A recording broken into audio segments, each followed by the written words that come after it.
Hey dreamers, welcome back. Cozy up, hit like and subscribe, and don't forget to subscribe to my channel for more bedtime stories. Drop your location and time below. Take a deep breath. And let's begin. It began on an ordinary, rain-soaked night when I finally decided to claim the old house I had long dreamed of owning. I'd passed over many modern apartments and brand new townhouses, but something about the faded wood, the creaking floors, and the storied past of this aging structure beckoned me. I knew from the very first visit that the house held secrets behind every locked door and dusty corner. I wasn't sure what those secrets might be, but the feeling that I was meant to uncover them was irresistible. The day I moved in was a blur of unpacking boxes, organizing old heirlooms left behind by the previous owners, and silent, almost reverent exploration. The house was a sprawling, two-story building with a peculiar layout, a narrow staircase that descended beneath the main floor to a basement I had scarcely noticed.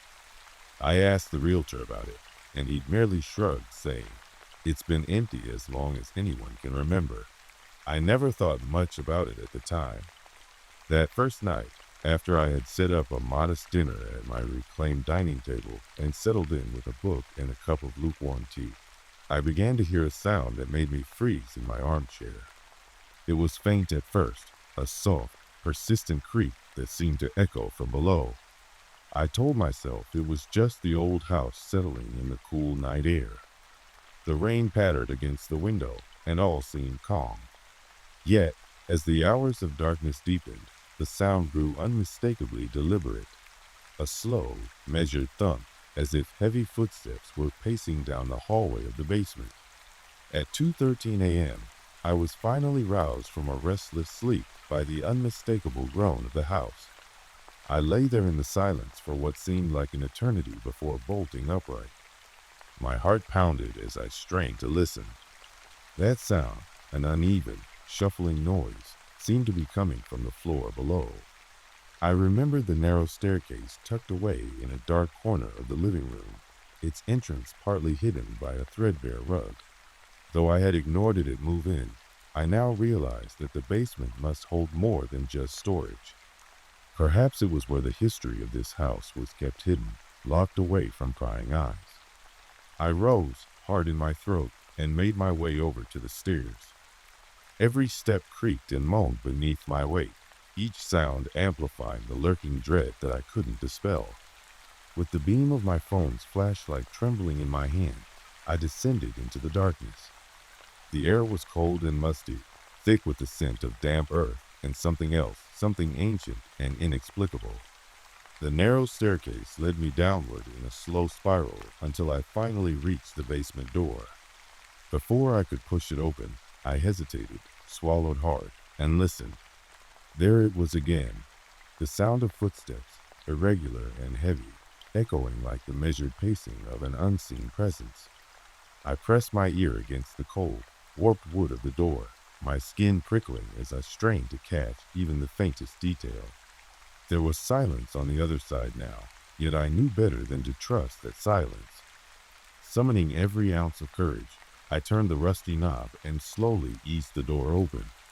A weak shaft of light revealed a sprawling space that stretched into shadows far larger than I'd imagined. The basement was cluttered with remnants of a forgotten era, old furniture draped in tattered sheets, stacks of dusty crates, and cobwebs glistening in the faint glow of my phone's light. In one corner, against a sagging wall, stood a large armoire draped in dark cloth. The atmosphere pressed in on me as I stepped inside.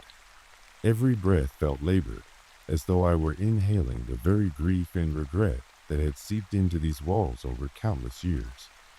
I wandered slowly among the relics, noticing details that made my skin crawl, faded photographs in sepia tones that captured families long gone, letters and documents with dates that stretched back nearly 100 years, and odd trinkets whose purpose I could not decipher. I began to wonder if these items were deliberately arranged as if to tell a story, a message left by those who had once inhabited this space. In the midst of exploring, I stumbled upon something far more disturbing. A set of fresh muddy footprints leading from the heavy armoire toward a narrow doorway in the far wall. The print was unmistakably human, though the ground in this long abandoned basement had been undisturbed for decades. And yet, here were these footprints, small, erratic, like those of a child, fresh in a place that should have been long forgotten. My mind raced with possibilities. Had someone been living here in secret? Had a lost child once wandered these corridors and been trapped? I couldn't decide whether the footprints were evidence of a sleeping presence or the result of my own overactive imagination.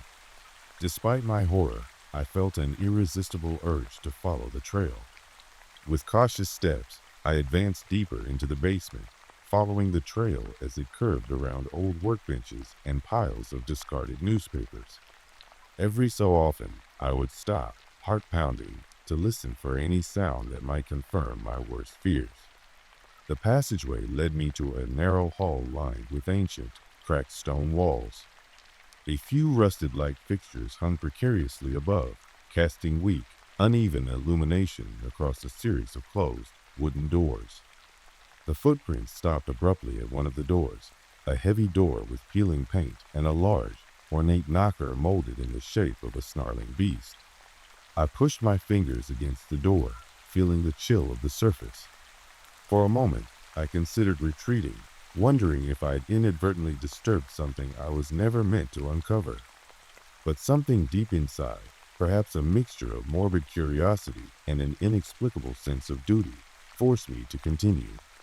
I slowly opened the door, half expecting it to creak in protest. Inside was a small, private room that looked entirely out of place. Instead of the musty, cluttered chaos of the rest of the basement, this room was organized almost as if it were a study from a bygone era. A large desk dominated the space, its surface covered with yellowed papers, faded photographs, and an assortment of old, leather-bound books. The walls were lined with shelves that held delicate porcelain figurines and antique trinkets. In the center of the room, perched on a pedestal, was a large mirror framed in elaborate, dark wood.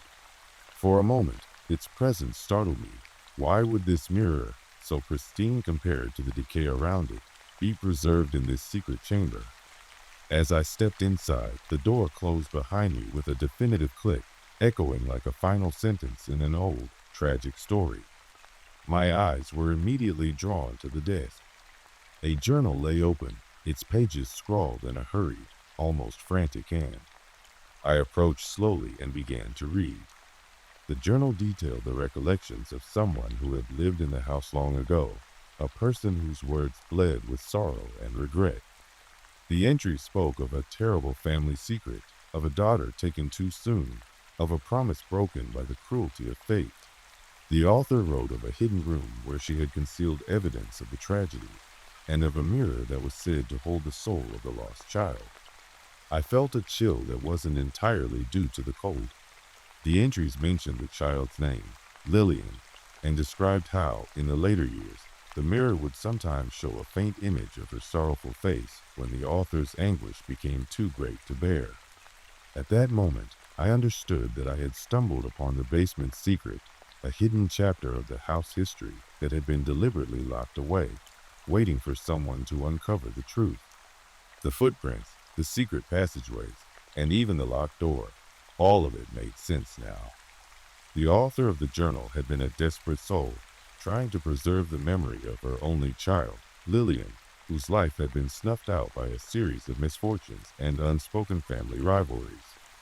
The mirror, preserved in that private room, was said to be the final connection between the living and the dead, a portal for the child's spirit to remain tethered to this world. I sat down at the desk, overwhelmed by a mix of sorrow and terror.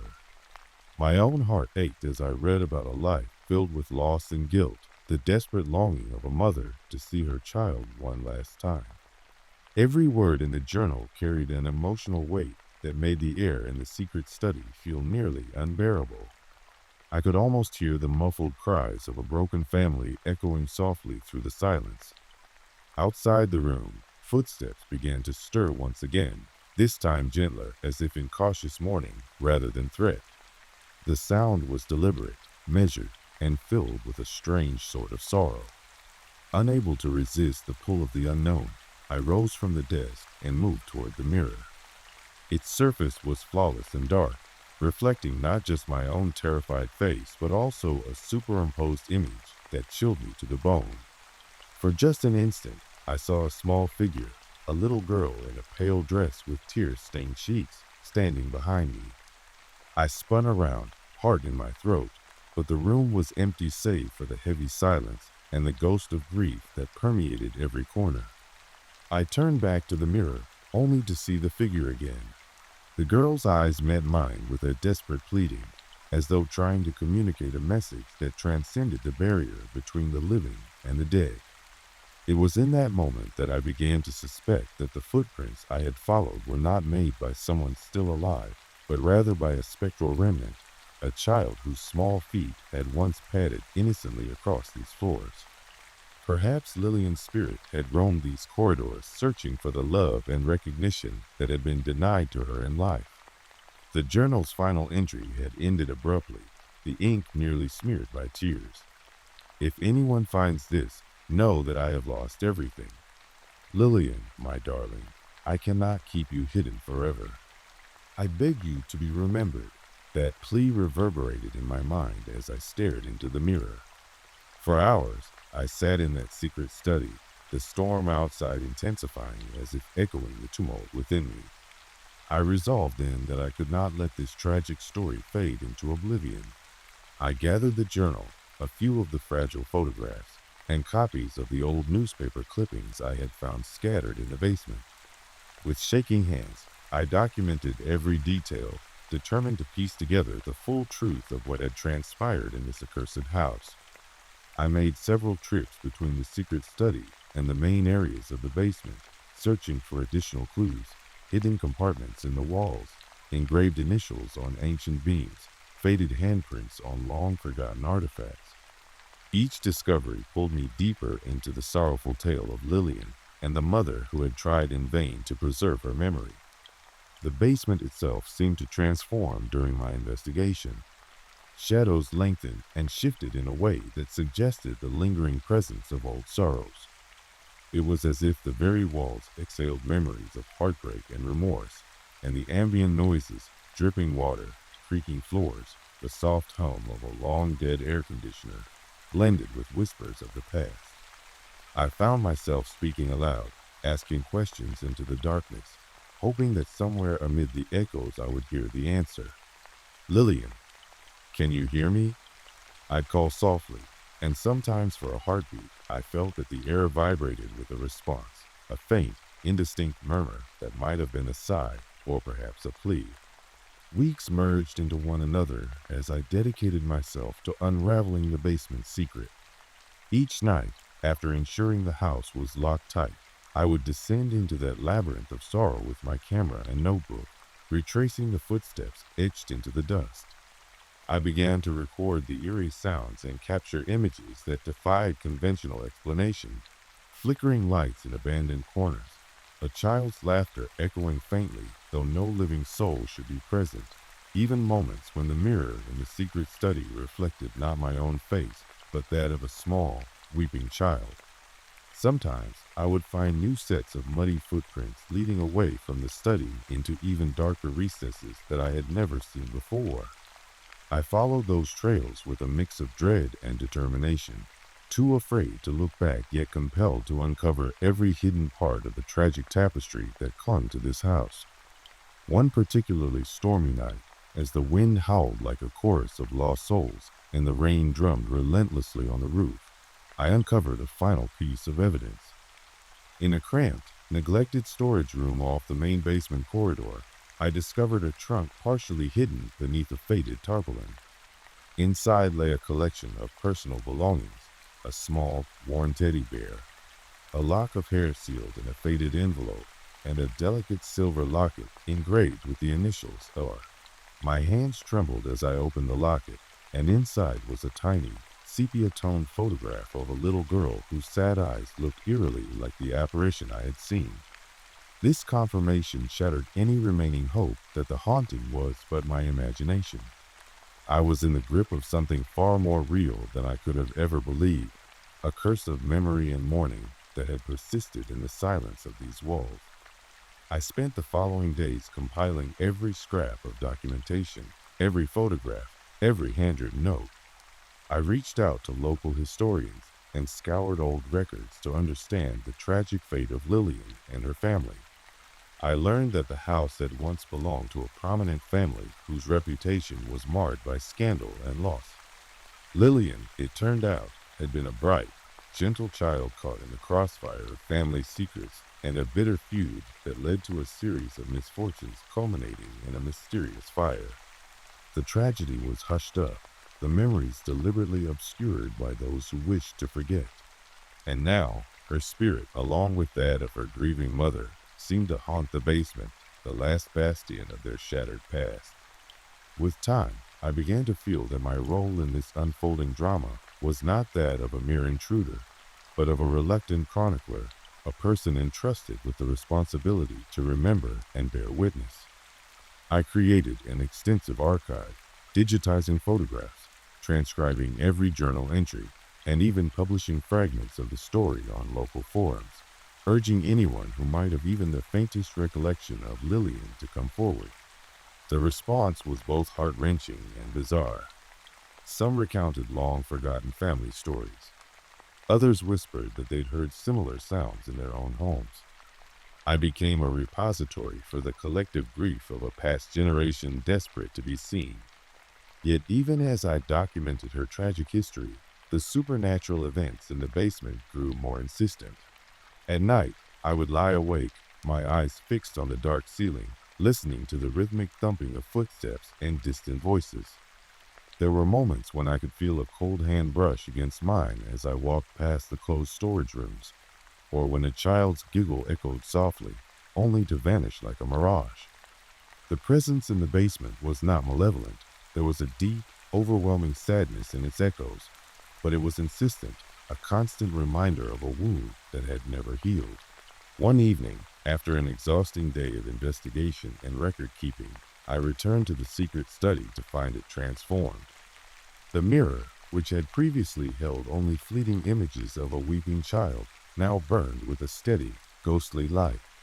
In its reflection, I saw not myself, but a full, sorrowful apparition, a woman in an old-fashioned dress, her face etched with grief and resignation. She appeared to be silently pleading with me, her eyes silently demanding that the truth of her loss be acknowledged. For what seemed like hours, I stood there transfixed, unable to tear my gaze away from the haunting image. In that moment, I finally understood that the basement's secret was not simply a series of random hauntings. It was a call to remember, to honor the legacy of pain and tragedy that had been walled away for far too long. I gathered my courage and addressed the apparition aloud. I will remember you.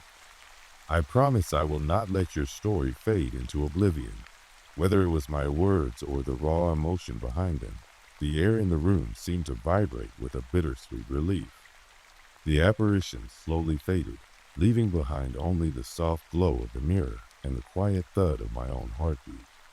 I knew that the process of healing would be long and agonizing, but at least, for now, I had done my part to break the silence. Even now, as I live in a new home and try to bury the memories of that haunted basement beneath layers of routine and modernity, I often hear the echo of those footsteps late at night. I preserve the journal and photographs in a safe place and continue to share Lillian's story with anyone willing to listen. The basement's secret is now a part of me, a reminder that the past never truly dies, and that every house, every relic, can harbor stories too painful to forget. I have learned that facing the ghosts of our history, however tragic and unsettling, is the only way to bring some measure of light into the darkness. In the echoing corridors of that basement, I found not just horror, but the profound, aching beauty of memory, loss, and ultimately, redemption.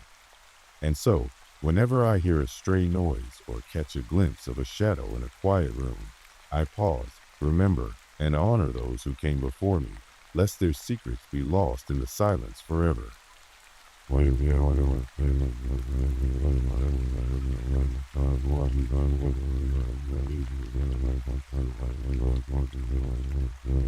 The Basement's Secret is my chronicle of a journey deep into the heart of a house haunted by grief, where every creak and dusty footprint speaks of lives once lived and lost.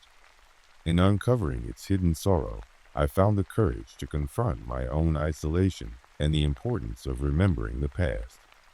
May this story serve as a reminder that even in our darkest, most forgotten corners, the echoes of our history call out, waiting to be heard. It started with a glimpse. I was tidying up in the dim light of my apartment one chilly autumn evening when I noticed something strange in my bedroom mirror. At first, I assumed it was my tired eyes playing tricks on me. I had been working long hours at a job that drained every bit of my spirit, and I was hardly surprised when my vision blurred at the edges. But when I looked a second time, I saw that the reflection wasn't quite right. The face looking back wasn't entirely mine. There was a subtle distortion, a flicker of another presence lurking behind the contours of my own expression. That night, as I lay in bed with insomnia tugging at my sanity, I couldn't stop replaying that unnerving vision in my mind. I had inherited the mirror from my grandmother, a beautiful, antique piece with a carved wooden frame that told tales of old-world charm and mystery. It was something I'd always admired in family photos, an heirloom that spoke of generations past. But that night, it seemed less like a cherished relic and more like a window into an alternate reality. The following morning, determined to understand what I'd seen, I sat down in front of the mirror. I adjusted the lighting, fumbled with my phone to record a video, and even tried to gently wipe the glass, half expecting smudges to be the culprit.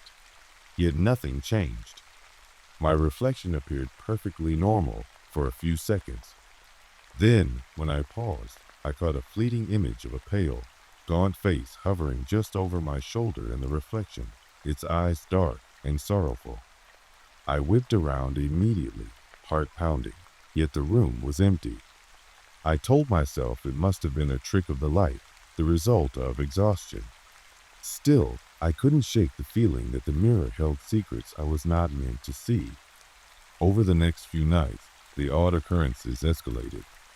I would catch glimpses of the figure whenever I wasn't paying full attention, at the corner of my eye, reflected in a window, or in the wavering image of my computer screen. One particularly restless night, I lay awake staring at the mirror. The familiar comfort of my reflection was gone, replaced by a stranger. My eyes met eyes that weren't entirely my own, features that seemed to blur the line between my identity and something unknown. The face in the mirror was intermittently overlaid with faint images, shadows of a long-forgotten sorrow, hints of a life I never lived but somehow recognized. It was as if the mirror held a portal to another existence. I began to research my family history in an attempt to uncover any mention of a cursed heirloom or ghostly phenomena linked to that mirror. My grandmother's journals, yellowed with time, spoke of peculiar dreams and mysterious visitations, but nothing explicit about the mirror itself. Still, she mentioned a vengeful-looking glass in passing, a term that chilled me to the core when I saw it written in her spidery hand. I combed through old letters, searching for any clue that might connect the dots. At times, sleep evaded me for nights on end, replaced with mind-racking anxieties and a persistent feeling of being watched. One evening, overwhelmed by a mix of dread and determination, I decided that confronting this phenomenon head-on was my only option. I set up cameras around my room to monitor every angle of the mirror. The first night of recording was uneventful. The footage showed nothing but my solitary, restless sleep and the ordinary ambience of a quiet apartment. But on the second night, something extraordinary happened. I awoke at 3:17 a.m., heart galloping, to the sound of soft scratching coming from behind the mirror. My eyes struggled to adjust in the darkness as I fumbled for my flashlight. When I shone its beam on the glass, I noticed faint, ghostly traces that looked like handprints scratched into the surface. They were too shallow to be real damage, yet they pulsed with a strange luminosity, as if alive. The following days became a blur of investigation and paranoia. I rewatched the footage repeatedly. In one segment, I saw the mirror's surface ripple as if disturbed by invisible fingers. My own reflection lagged behind my every movement, a slow, eerie delay. In another clip, the camera captured an entire sequence where my reflection's eyes darkened dramatically, and in one frame, I could swear the reflection was not mimicking my movements at all. Instead, it seemed to act independently, its head slowly tilting as though it were surveying me with an intelligence that was not mine. The more I watched, the more I began to believe that my mirror was more than just a piece of antique glass. It had become a conduit for something beyond ordinary comprehension. Sleep became a distant memory. The relentless horror of the mirror plagued my waking hours and taunted my nightmares. I tried to cover it up with a heavy blanket to hide from the unsettling visions it invoked, but that only seemed to worsen my isolation. Every time I removed the covering, the mirror greeted me with the unnerving possibility that something was waiting, something that was not me, but was an echo of me, an alternate version contorted by sorrow and regret. Desperation led me to confide in a close friend, Mark, whose rational mind had always been my anchor. He listened carefully as I described every detail, the inexplicable delays, the ghostly handprints, and the disembodied expressions. Mark suggested that stress and sleep deprivation might be amplifying my imagination, urging me to get help. I attempted to explain that it wasn't just my mind playing tricks. The evidence on the footage was irrefutable, but his skeptical eyes left me questioning if I was truly losing grip on reality. I began to wonder if I was experiencing a form of psychosis. However, one particular incident shattered that thought completely. One stormy, pitch-black night, I awoke to find the mirror completely dark. Not a trace of my face, nor any reflection of the room, only an impenetrable void. Panic surged through me. I fumbled to turn on all the lights, yet nothing changed. Slowly, as I sat terrified before this endless blackness, a movement caught my eye. From within that void emerged a shadow, a dark, wraith-like shape that approached with a deliberate slowness. It wasn't until the figure was nearly upon me that I saw the faintest glimmer in its eyes. They pulsed with an otherworldly light that made my blood run cold. I wanted to scream, to run, but I was paralyzed by the relentless grip of fear. The shadow lingered, examining me with a silent intensity that spoke of centuries of despair. Then, just as silently, it receded back into the darkness, leaving the mirror as empty as if nothing had ever been there. The next morning, drenched in sweat and shaking uncontrollably, I forced myself to confront the mirror once more. I could no longer ignore what I had seen. I began an exhaustive documentation process, scribbling down every detail in a journal, noting the exact times of occurrences, and describing the ghostly features with painstaking precision. I even attempted to capture the moment using different cameras and settings, hoping that technology might offer an explanation. But each attempt only deepened the mystery. The mirror began to change its behavior subtly. On some days, it would show a flicker of a face from behind me. On others, it would seem to swell with a dark energy that pulsed in sync with the rhythm of my heartbeat. One particularly dismal afternoon, while leafing through the margins of my grandmother's old journals, I discovered an entry that chilled me to the core. The entry described a ritual of remembrance, a way for a restless spirit to communicate with the living.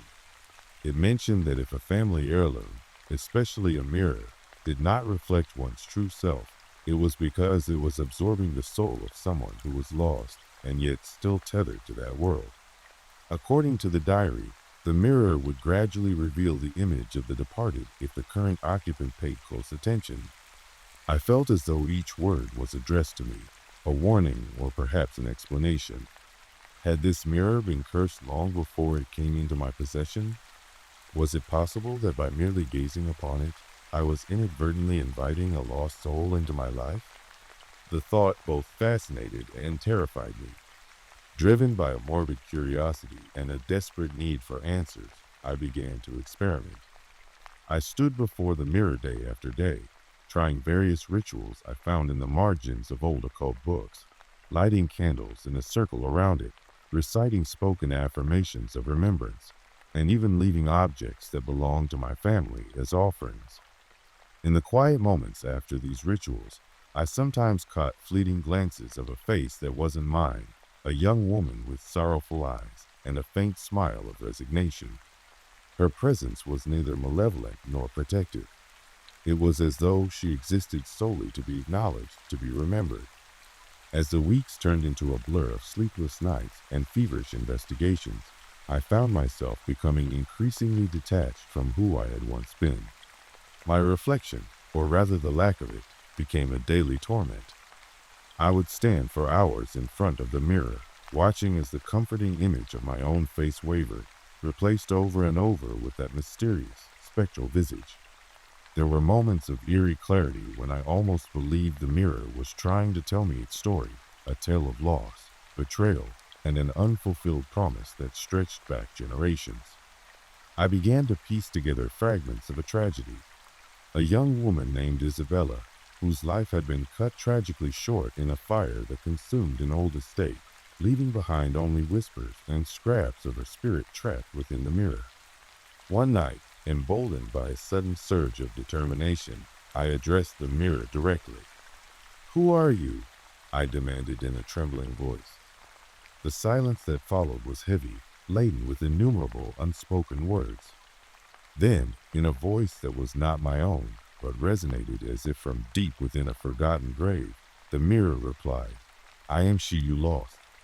I am the one whose memory you dare not forget." The voice was sorrowful and ancient, echoing off the walls of my mind. It sent a shiver of both fear and pity through me.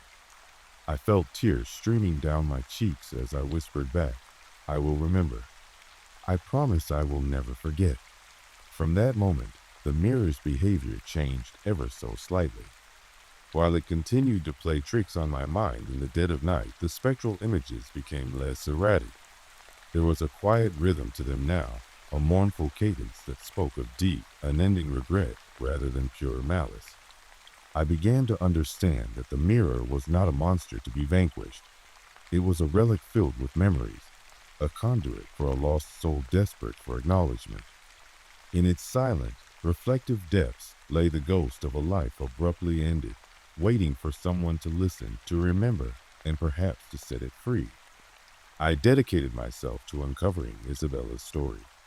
I pored over county records, old newspapers, and family letters that had been tucked away in dusty attics. Over months of painstaking research, I assembled a mosaic of her life, a young woman of beauty and passion, whose life had been marred by misfortune, scandal, and ultimately an untimely death in a fire rumored to have been no mere accident. Every clue I unearthed deepened my connection to her, and with every new fact, I felt the mirror's presence grow stronger, more resolute in its silent plea for remembrance. Some nights, as I sat alone in the flickering candlelight, I would feel her presence like a gentle caress, a reminder that Isabella's spirit was now a part of me. I began to see her not as a haunting specter, but as a tragic figure whose story demanded to be told. I created a small scrapbook filled with clippings, personal letters, and carefully transcribed interviews with people who remembered the old estate. I wrote down everything I discovered, and in the quiet spaces between my frantic research and weary sleep, I talked to her as if she were present, a conversation between a solitary soul and one lost in the annals of forgotten time. One particularly stormy night, when the wind howled like a chorus of mourning voices and rain battered the windows of my apartment, I made one last attempt to commune with the mirror. I arranged the items I had gathered, a faded photograph of Isabella in her youth, a weathered locket that had once belonged to her, and an old letter expressing her final, desperate hopes. I sat before the mirror, now illuminated solely by the erratic dance of lightning outside, and spoke softly. "I have not forgotten you, Isabella. I promise your story will be heard. I will remember you, even if the world has long since cast you aside. For several agonizing minutes, the silence held me captive. Then, slowly, almost imperceptibly, the mirror's surface shimmered, and in that fleeting moment, I saw not my own face, but Isabella's. The sorrow in her eyes mingled with a gratitude so palpable it nearly moved me to tears. In that mystical exchange, I felt the crushing weight of decades of neglect and heartache lift ever so slightly. The mirror had served its purpose, not to terrify, but to remind me of the fragility of memory and the importance of bearing witness. And so, as dawn broke over a rain-soaked cityscape, I vowed to honor her legacy. I compiled everything I had learned into a small manuscript, a chronicle of her life and the dark secrets that had bound her to that cursed mirror. I shared her story on forums, in local historical societies, even with acquaintances who had once dismissed my ramblings as mere paranoia. Gradually, her tale began to take on a life of its own, a bittersweet blend of tragedy and remembrance that resonated with all who heard it. Now, years later, I still live with the echo of Isabella's sorrow. The mirror remains in my bedroom, a constant, silent witness to my efforts to remember. And sometimes, on quiet nights, as I lie awake and gaze into its depths, I see her smile, a small, fleeting expression of peace, as if finally freed from the shackles of a tragic past. I know that I carry a responsibility, not just to myself, but to all those lost souls whose stories are bound to the objects we inherit. The mirror that once failed to reflect me now reflects something more, a shared humanity, a connection between past and present, a reminder that in the silent corners of our lives, memory and loss often walk hand in hand. As the seasons change and I grow older, the terror of that mirror has transformed into a profound sense of duty. I have learned that even the most unnerving phenomena can hold within them a message of hope and redemption. Isabella's spirit, once trapped by the cruelty of fate, now lingers as a gentle reminder that we must never forget the stories of those who have been erased by time. In every scratch on the glass, in every fleeting flicker of shadow, there is a whisper urging us to remember, to acknowledge the beauty and tragedy of lives that once burned so brightly. I often wonder if others have experienced similar encounters with heirlooms or artifacts that bridge the gap between the living and the dead. Perhaps, in some quiet attic or forgotten room, there exists another mirror that does not simply reflect one's image, but offers a passage into hidden histories. For me, Isabella's mirror has become a daily meditation, a source of both terror and solace. And as I continue to care for it and keep her story alive through my writing and research, I take comfort in the realization that even in the darkest reflections, there can be light, if only we dare to remember. The mirror that didn't reflect me is my testament to the intricate tapestry of memory, loss, and the indomitable human spirit. In a world that often forgets too quickly, the most haunted mirrors may well be those that hold the faces of the forgotten. And if you ever find yourself facing a mirror that seems not to reflect you at all, pause for a moment, listen to its silent language, and remember that sometimes the past reaches out for acknowledgement in the most unexpected ways. I've always prided myself on being able to enjoy solitude. After years of living with roommates and noisy families, the silence of an empty house was almost a balm to my soul. I had finally moved into a small, old townhouse on the edge of a quiet suburb, a place with creaky wooden floors, long hallways, and a history that whispered through every corner. For the first few weeks, I reveled in the quiet nights and the freedom of having the entire house to myself. But there was something strange about the house, a persistent, unsettling sound that only emerged when the moon was high and the world outside was in deep slumber. I remember that particular night vividly. It was the kind of night that made you wonder if you'd made a mistake leaving the warmth of a crowded apartment for the eerie isolation of an old building. I had just finished reading a book in my favorite recliner when a noise, so subtle at first that I almost dismissed it, caught my attention. It sounded like soft footsteps echoing down the hall.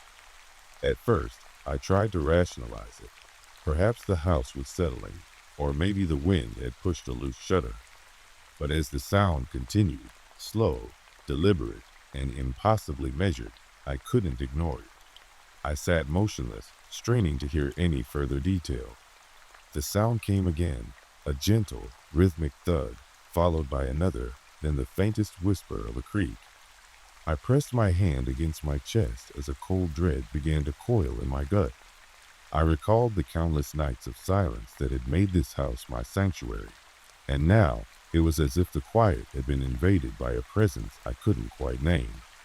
Steeling myself, I rose from my chair and crept toward the hallway. I kept my hand on the wall, letting the cold, rough texture ground me as I advanced.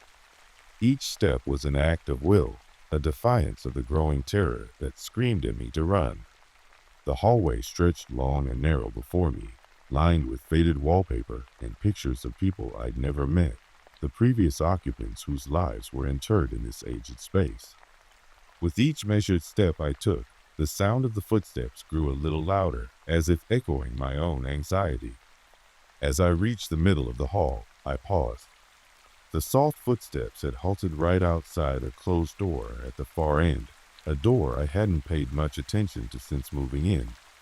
It was an unassuming door with peeling paint and a tarnished knob that rattled slightly whenever the wind caught it. But tonight, it stood out in a way that pricked my every instinct. Something was behind it, something that didn't belong to the familiar creaks of an old house settling into winter.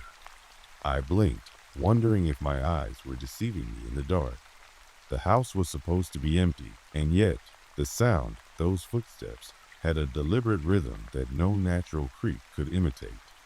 I squinted at the door, trying to catch any sign of movement through the narrow crack at the bottom. For a long, breathless moment, nothing happened. Then came another sound, a slow, deliberate thump, as if a heavy object had been set down gently on the floor. My heart began to hammer in my chest, urging me to retreat even as curiosity burrowed into my mind. "Hello?" I whispered, the word trembling as it escaped my lips. I expected an answer, even a slurred, ghostly echo. But the only response was a deep, resonant silence. Yet the silence was not empty. In it, I could almost hear the anticipation, a breath held in waiting, a secret that longed to be told. Not entirely satisfied with my unanswered plea, I took a step closer to the door, running my fingers along the faded brass knob as though it could transfer some warmth or reassurance. The metal was icy in my grip, and for a fleeting moment, I was certain I wasn't alone. In the stillness, the sound of my own heartbeat was deafening, each pulse echoing in the cavernous silence of the corridor. With a final, determined breath, I turned the knob slowly, half expecting it to creak open on its own.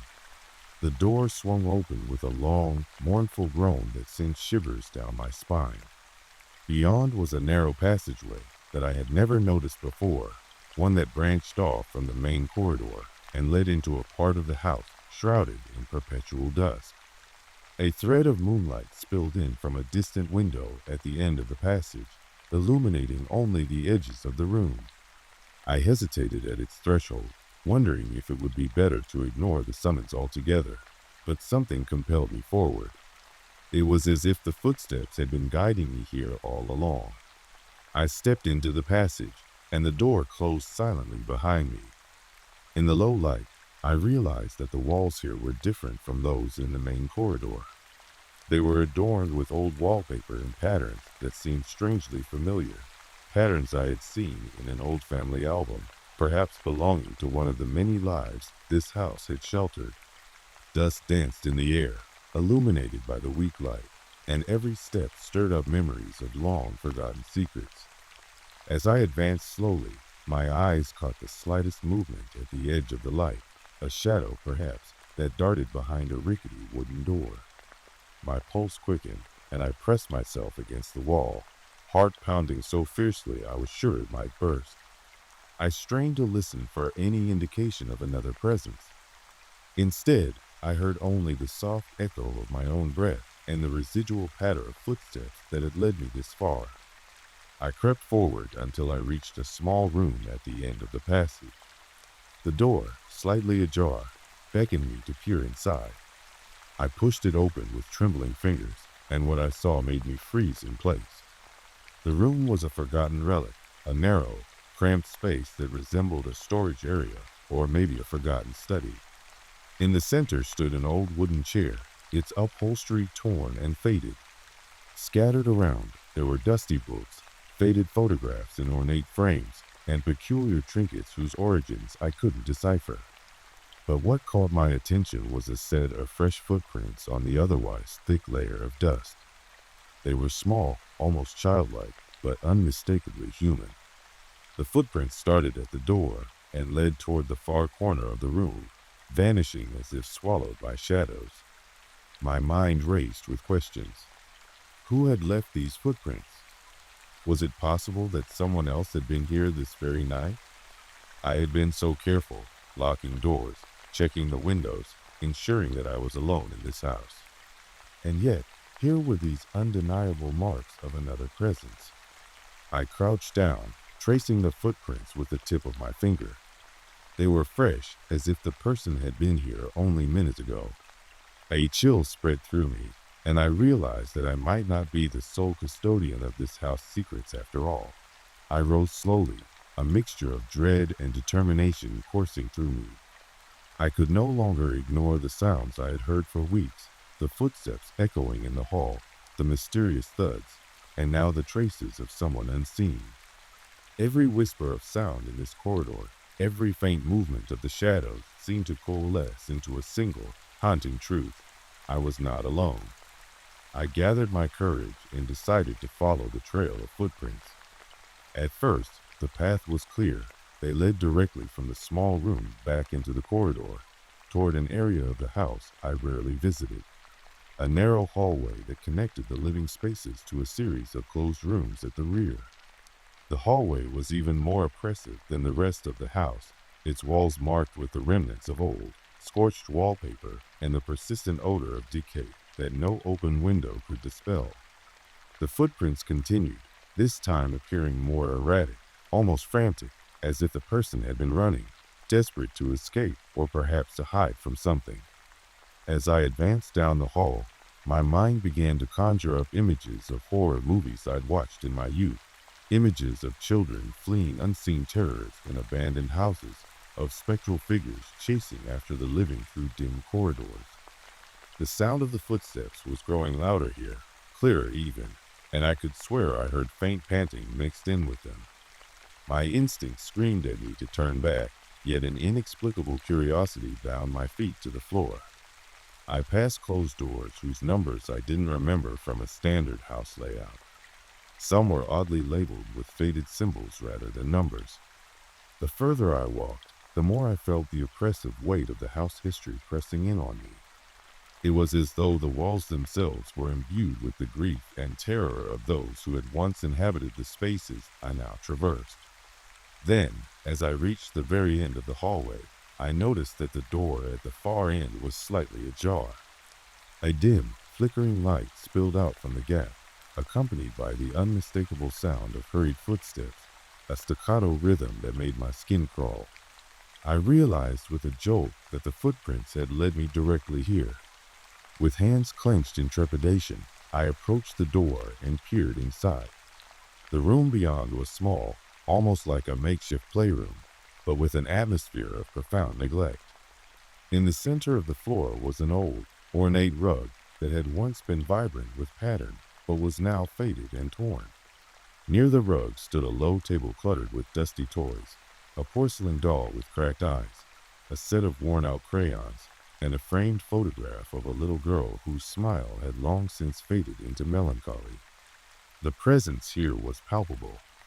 The air felt heavy, as if every lingering regret and every sorrowful memory of the past had accumulated in this very space.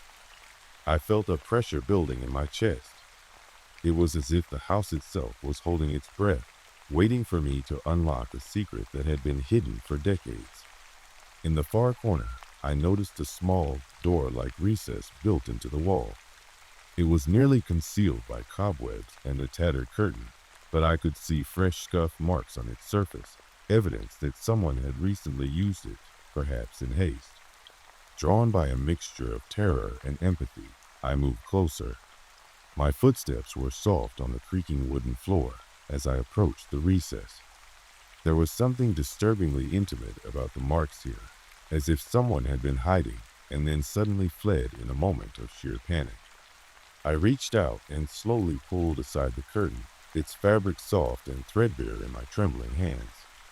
Behind it was a narrow doorway leading into a dark, almost suffocating space. I could make out the outline of another passage, one that was not accessible from the main parts of the house. This, I realized, was a secret section, a place the previous occupants had hidden away, perhaps for reasons I could no longer fathom. I hesitated, heart beating erratically, before gathering the resolve to step inside. The air grew colder as I passed through the doorway, and the sound of my own footsteps was muffled by layers of dust and silence. I reached the end of the passage and found myself in a tiny chamber filled with relics of a bygone era. Yellowed letters tied with brittle string, a rusted music box that still managed to produce a faint, melancholic tune when wound, and several faded portraits of individuals who looked as if they had once known unfathomable sorrow. One portrait in particular caught my eye, a woman with eyes that seemed to plead for salvation, her delicate features framed by curls that cascaded like an echo of lost time. On the back of the frame was a date, 1947. My mind raced with possibilities. Was this her? Had she been the one who once walked these halls, leaving footprints that I now followed?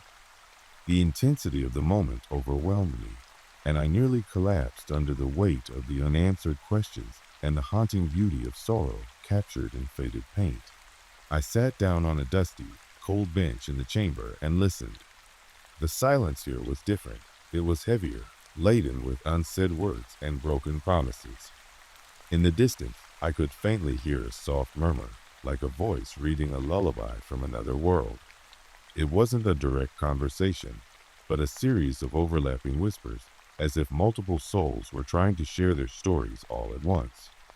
I couldn't decipher the words, but I caught fragments: lost, forgotten, alone, and please remember.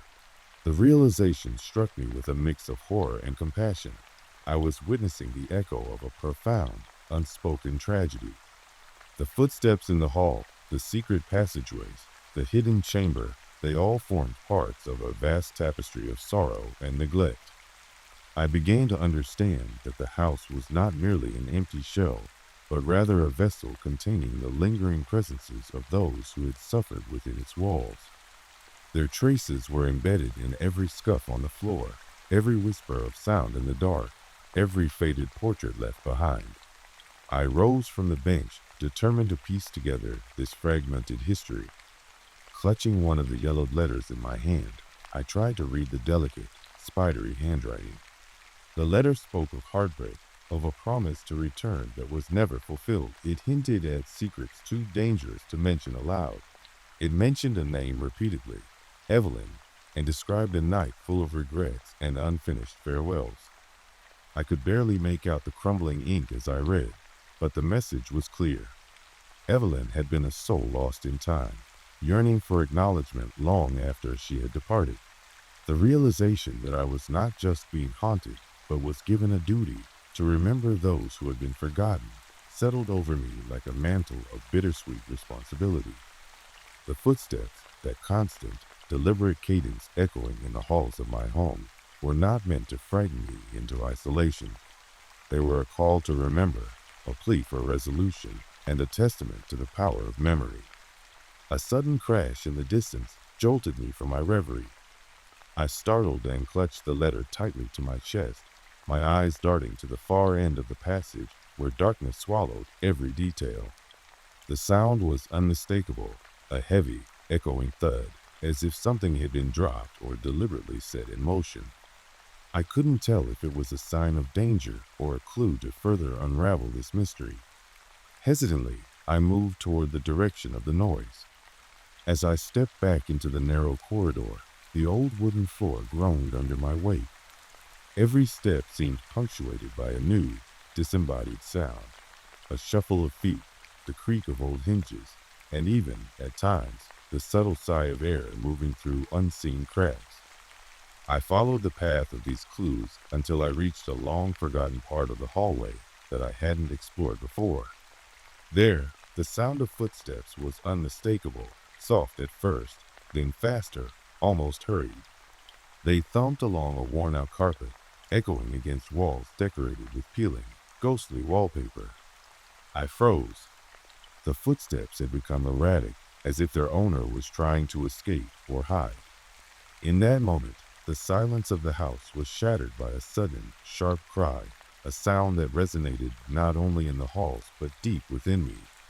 I wasn't sure if it was my imagination or a real voice, but it had the quality of anguish, of calling out in desperation. Unable to ignore it, I pressed on, following the trail deeper into the labyrinth of dark corridors. At last, I arrived at a heavy, creaking door marked with a single, weathered number I didn't recognize. It was locked, but there were fresh scratches along its surface, evidence of someone or something desperately trying to force it open from the inside. With trembling fingers, I found an old key on a hook nearby, a key that should not have worked in this modern lock, yet somehow it fit. I inserted it slowly, every click of the tumblers echoing like a countdown. The door swung open with an eerie moan, revealing a spacious room that seemed to defy the rest of the building's decay. Here, a grand hallway stretched out, lined with mirrors that reflected not only my pale, terrified face, but also fleeting images of people who were not there. For a split second, I saw a little girl in a frilly dress, her eyes wide with fear, and a man with sorrow etched into his features, silently pleading. They vanished as quickly as they had appeared, leaving only a lingering chill. I stepped inside cautiously. The hall was decorated with remnants of past glories. An elegant chandelier that hung precariously from a high ceiling, portraits in gilded frames whose subjects seemed almost to watch my every move, and a thick red carpet that muffled the sound of my footsteps. Yet the most disturbing element was the sound, a series of gentle, measured footsteps that ran alongside mine, as though I were being followed by a silent companion. I reached out to touch one of the mirrors and saw not just my reflection, but the ghostly afterimage of a pair of feet following me behind. The reflection was slow, deliberate, a contrast to my hurried, trembling steps. I gasped and spun around, only to find the corridor empty. My pulse thundered as I realized I was caught in a disorienting interplay between past and present, memory and current terror. The atmosphere in the hall was suffocating, and every breath I took seemed to carry with it a whisper of the lives that had been lost here. I could almost hear fragments of conversation, of arguments and sobbing, as if the very walls were speaking of old tragedies and unfinished business. One particular murmur, a sorrowful cadence, repeated in my ears, "Come back, remember me." It was both a plea and an accusation, a demand that someone, anyone, acknowledge the forgotten souls whose stories were etched into the fabric of this place. I sank to my knees in the center of the hall, overwhelmed by the relentless procession of voices and footsteps that haunted me. The mansion seemed to breathe, its ancient heartbeat resonating in time with mine. I clutched the letter about Evelyn and let tears of both fear and compassion roll down my cheeks. I knew now that the footsteps through the hall were not malignant forces. They were the echoes of lives interrupted, of tragedies that had never been properly mourned. They were a call for remembrance, a desperate bid for closure that I alone was now burdened to answer. Determined not to let these restless echoes fade into the silence once more, I vowed to uncover the stories behind each faded footprint and whispered call. I began scouring the corridors for any scrap of evidence, old diaries, family records, news clippings stuck behind peeling wallpaper. Each discovery deepened the mystery and my connection to this house's tragic past. I found, for example, a brittle newspaper article from 1947 recounting the mysterious disappearance of a young woman named Evelyn, whose beauty and sorrow had captivated those around her until her abrupt vanishing. The article mentioned rumors of betrayal, of a scandal so shattering that her family had concealed everything, even going so far as to erase her memory from public records. As dawn began to edge its way into the hall, casting long, grim shadows across the floor, the echoing footsteps finally subsided. The house, heavy with its secrets, seemed to exhale, a long-held breath released slowly into the chilly morning air. I was left with more questions than answers, but I had learned that the very walls of this home carried the voices of those who needed to be remembered. I now live in a new place, far from that haunted townhouse. But on quiet, stormy nights, I sometimes lie awake wondering if I have truly left the echoes behind. I can still hear those gentle, deliberate footsteps in my mind, the steady, sorrowful cadence that once led me down long, dark corridors in search of lost souls. I carry with me the memory of Evelyn and the countless others whose tragedies whispered through the hall. Their voices remind me that every space, every home, holds stories that insist on being remembered, that even in absolute solitude, the past is never truly gone. I have written down every scrap of evidence, every note and photograph I managed to salvage. I have shared their stories in forums and local history groups, urging others to remember them too. For in the act of remembrance, the cold grip of abandonment loosens, and even the most lonely corridor can become a place of healing and tribute. So if you ever find yourself in an old house, alone in the silence of night, listen carefully to the sounds that echo through the hall. Not every step is meant to instill fear. Some are a plea for remembrance, a call to honor those long past. And when you hear those footsteps, take a moment to pause, to remember. For each echo is a reminder that even in solitude, we are never truly alone.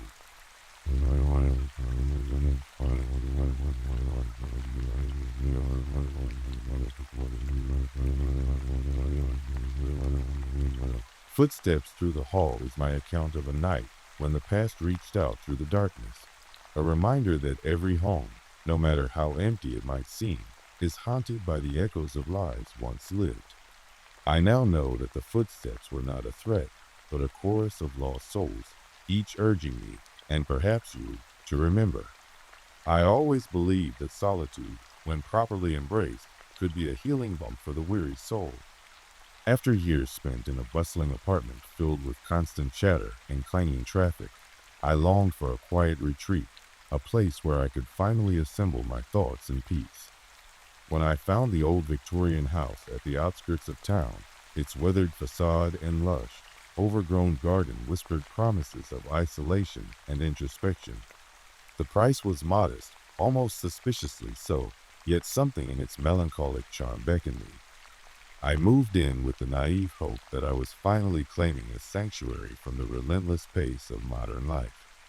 The first few weeks were blissfully quiet. I reveled in the creaks of the ancient floorboards and the murmuring wind outside the narrow windows. There was, however, an intangible quality to the house, a subtle sense of being observed. At first, I dismissed it as a vestige of my own imagination, or perhaps the residue of past memories. It was only during the long nights, when the world was shrouded in darkness, that I began to notice little details that defied explanation. The faint rustle of paper where there should be nothing, an inexplicable shift in the temperature around me, and most disturbingly, a sealed envelope that appeared seemingly out of nowhere. I discovered the envelope on a particularly stormy evening. The rain had pounded relentlessly against the windows while I sat at my long, scarred desk in the study, drinking a single cup of bitter coffee. The power had flickered earlier, and I had been left with only the dim light of a solitary lamp and the sporadic flash of lightning outside. Between the rhythmic patter of rain and the creaks of the old building, a shape had caught my eye, an envelope, pristine white and untouched by time, lying inexplicably on a bookshelf that had belonged to the previous owner. I distinctly remembered placing every item away in its proper place that afternoon while unpacking. There was no record of an envelope here, nothing that I remembered receiving from anyone. It was addressed to me in elegant, cursive handwriting. The return address was simply marked with an archaic symbol I couldn't decipher. The envelope was sealed with a red wax stamp bearing a mark that looked almost like a family crest or perhaps an unfamiliar emblem of sorrow. My heart pounded in my chest as I held the envelope in trembling hands. Every rational part of my mind urged me to dismiss it as a clerical error or a misdirected piece of mail. But my intuition screamed that there was something far more sinister at play. I placed the envelope on the desk, hesitating before finally peeling back the seal. The flap opened with a soft crack that seemed unnaturally loud in the silent study, as though it were the opening act to a horrifying performance. Inside the envelope lay a single sheet of paper, its surface covered in fluid, looping handwriting. I read the message slowly, each word echoing in my mind with a haunting resonance. I know your secrets. I see you every day as you walk these halls. I have watched you from the shadows and memorized every detail of your life, even before you arrived here. Beware the mirror, the voices, the footsteps. When you feel that cold on your neck, know that I am near. Do not forget me. The message sent a chill down my spine. I sat frozen, the paper quivering slightly in my grip, as if imbued with a life of its own. I reread the letter multiple times, desperate to ensure that my fatigued eyes had not deceived me. There was something disturbingly intimate in the words, a knowledge of routines, of habits, of moments so private that only an intimate observer could have witnessed them. I began to question every instance of unexplained coincidence that had occurred since moving into the house. Had I truly been alone? Or had someone been lurking in the background, silently observing? That very night, sleep abandoned me. I lay awake in the darkened bedroom, eyes darting nervously around the room as every creak and groan of the old house assumed an ominous meaning. The envelope and its cryptic message played continuously in my mind, each word a refrain that repeated over and over. I wondered, who was watching me? What did they want? And how were they connected to this house, this relic of forgotten days?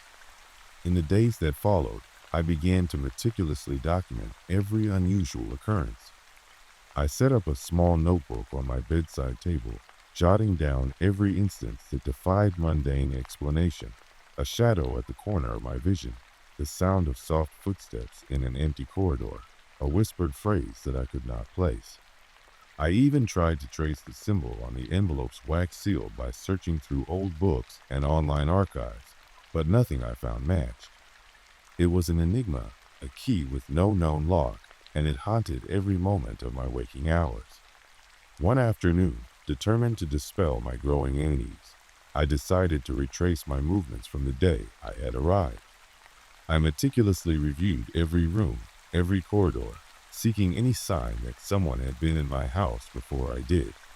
I even searched the attic and basement, but nothing out of the ordinary appeared. Yet, in every reflective surface, the mirror in the hallway, a dusty photograph in a tarnished frame, I began to suspect that the envelope's promise was true. I saw, for a fraction of a second, impressions of a figure behind me, or a flicker of an eye that wasn't mine. These moments were fleeting, but they planted seeds of terror that grew with each passing day. That evening, as I sat in the study once more, I found myself drawn to the mirror that hung above the fireplace, a large, ornate piece that once belonged to the family that had owned this home before me. Its surface was polished to a sheen, reflecting the candlelight in delicate, wavering patterns. I stared deeply into it, half expecting the reflection to betray some hidden truth. And then, almost imperceptibly at first, I saw a subtle change. My own reflection began to lag ever so slightly, as if trapped behind a pane of glass that was slowly warping. For a moment, the reflection seemed to soften, blurring the features that I had known so well. I blinked rapidly, hoping it was a trick of the light, but the delay persisted. Then, in one blink, the image of a small, ghostly face appeared superimposed over mine, a face of a little girl with sorrowful eyes and a faint, pleading expression. I gasped, and for several agonizing seconds, I could not tear my eyes away. The apparition in the mirror was not static. Her expression shifted from pleading to wistful, her eyes silently communicating a story of abandonment and loss. I felt an overwhelming sadness, almost as if I were absorbing her heartbreak. Had she been the one whose absence was alluded to in the letter? The message in the envelope hinted at secrets and forgotten tragedies, and now I wondered if this ghostly child was the key. I reached out with a trembling hand toward the mirror, but as soon as my fingers grazed the glass, the image flickered and vanished, leaving only my own terrified reflection. I sat back, heart pounding, as the room grew oppressively still. Every sound, every whisper of the wind outside, now took on a new, menacing quality, a reminder that something was watching from beyond the veil. I decided then that I could no longer live in a state of constant vigilance and dread. I must discover the truth behind the envelope and the spectral child in the mirror, even if it meant unraveling a mystery best left untouched. I began my search in earnest. Late at night, when the house was swallowed by darkness, I combed through old family records, local archives, and even the brittle pages of the previous owner's diaries that I had found in the attic. I learned that the house had a troubled past, a legacy filled with whispered rumors and unspoken tragedies. According to a faded newspaper article dated 1938, the family that once lived here had lost a beloved daughter under mysterious circumstances. The article was vague, a mere snippet of scandal and heartbreak, but it mentioned a child who had vanished without a trace. Other documents hinted at strange occurrences. Old letters from a grieving mother spoke of the unseen watcher, and a mirror said to hold the secret of her soul. As I pieced together these fragments, a disquieting picture began to form. The envelope's intimate language and the appearance of the ghostly girl in the mirror were inextricably linked to that unspeakable loss. The watchers mentioned in the letters seemed to be a part of the family's lore, a cautionary tale passed down in hushed tones. There were even local legends circulating among elder residents about a child who appeared in mirrors on stormy nights, begging silently to be remembered. I decided to conduct a ritual of remembrance, a desperate attempt to bridge the gap between the living and the dead. One night, amidst a lashing rainstorm, I arranged the following items on my desk: a single white rose plucked from the overgrown garden, the envelope and its cryptic note, and a small, antique locket I had found tucked away in a drawer that once belonged to the previous owner. I dimmed the lights and lit 3 candles around the mirror. With shaking hands, I recited an old verse I found in one of the diaries, an invocation meant to summon the voice of the forgotten. Spirits of loss and time's embrace, show us the truth in your silent face. Let the whispers of sorrow now be heard. Unseal the secrets in this cold, dark word. For long minutes, nothing happened except the sound of the rain and the steady flicker of the candle flames. Then, the mirror began to ripple as if disturbed by a gentle breeze. Slowly, a face emerged, a face both tender and anguished, that of a little girl whose eyes brimmed with unspoken longing. I felt tears welling up as she stared at me, her gaze heavy with a mix of hope and despair. The room seemed to pulse with the intensity of that silent communication, the air thick with an almost palpable sadness. The apparition's eyes communicated a silent plea. "Remember me," I whispered back, voice cracking with emotion. "I will. I promise I will remember you." And then, as quickly as she had appeared, the image faded, leaving behind only the trembling candlelight and the echo of my own heartbeat. Yet, that was not the end. In the days that followed, my nights were consumed by bizarre occurrences that defied easy explanation. I discovered new, fresh markings on the walls near the mirror, symbols that I couldn't decipher, but which seemed to radiate sorrow and urgency. At times, I would hear the sound of soft sobbing echoing through the corridors, as if a grieving child wandered the halls in search of her lost memories. Doors that I had long since locked would creak open on their own, and in the quiet of the night, I sometimes caught a glimpse of a tiny handprint on a dusty surface, one that did not belong to any living soul in my household. I began to record these phenomena. Every night, I set up my camera in front of the mirror, hoping to capture even a moment of the spectral girl's presence. Some nights, the footage would show nothing more than my own restlessness, but on others, I saw fleeting images, a pair of eyes glistening in the dim light, a shadow slithering across the glass, a slight movement that defied the ordinary. These records, however imperfect, only deepened my obsession with the mystery of the envelope and the ghost who haunted it. I reached out to local historians and even a paranormal investigator recommended by a friend. Most of them dismissed my findings as natural occurrences in an old house, a combination of settling wood, flickering reflections, and the power of suggestion.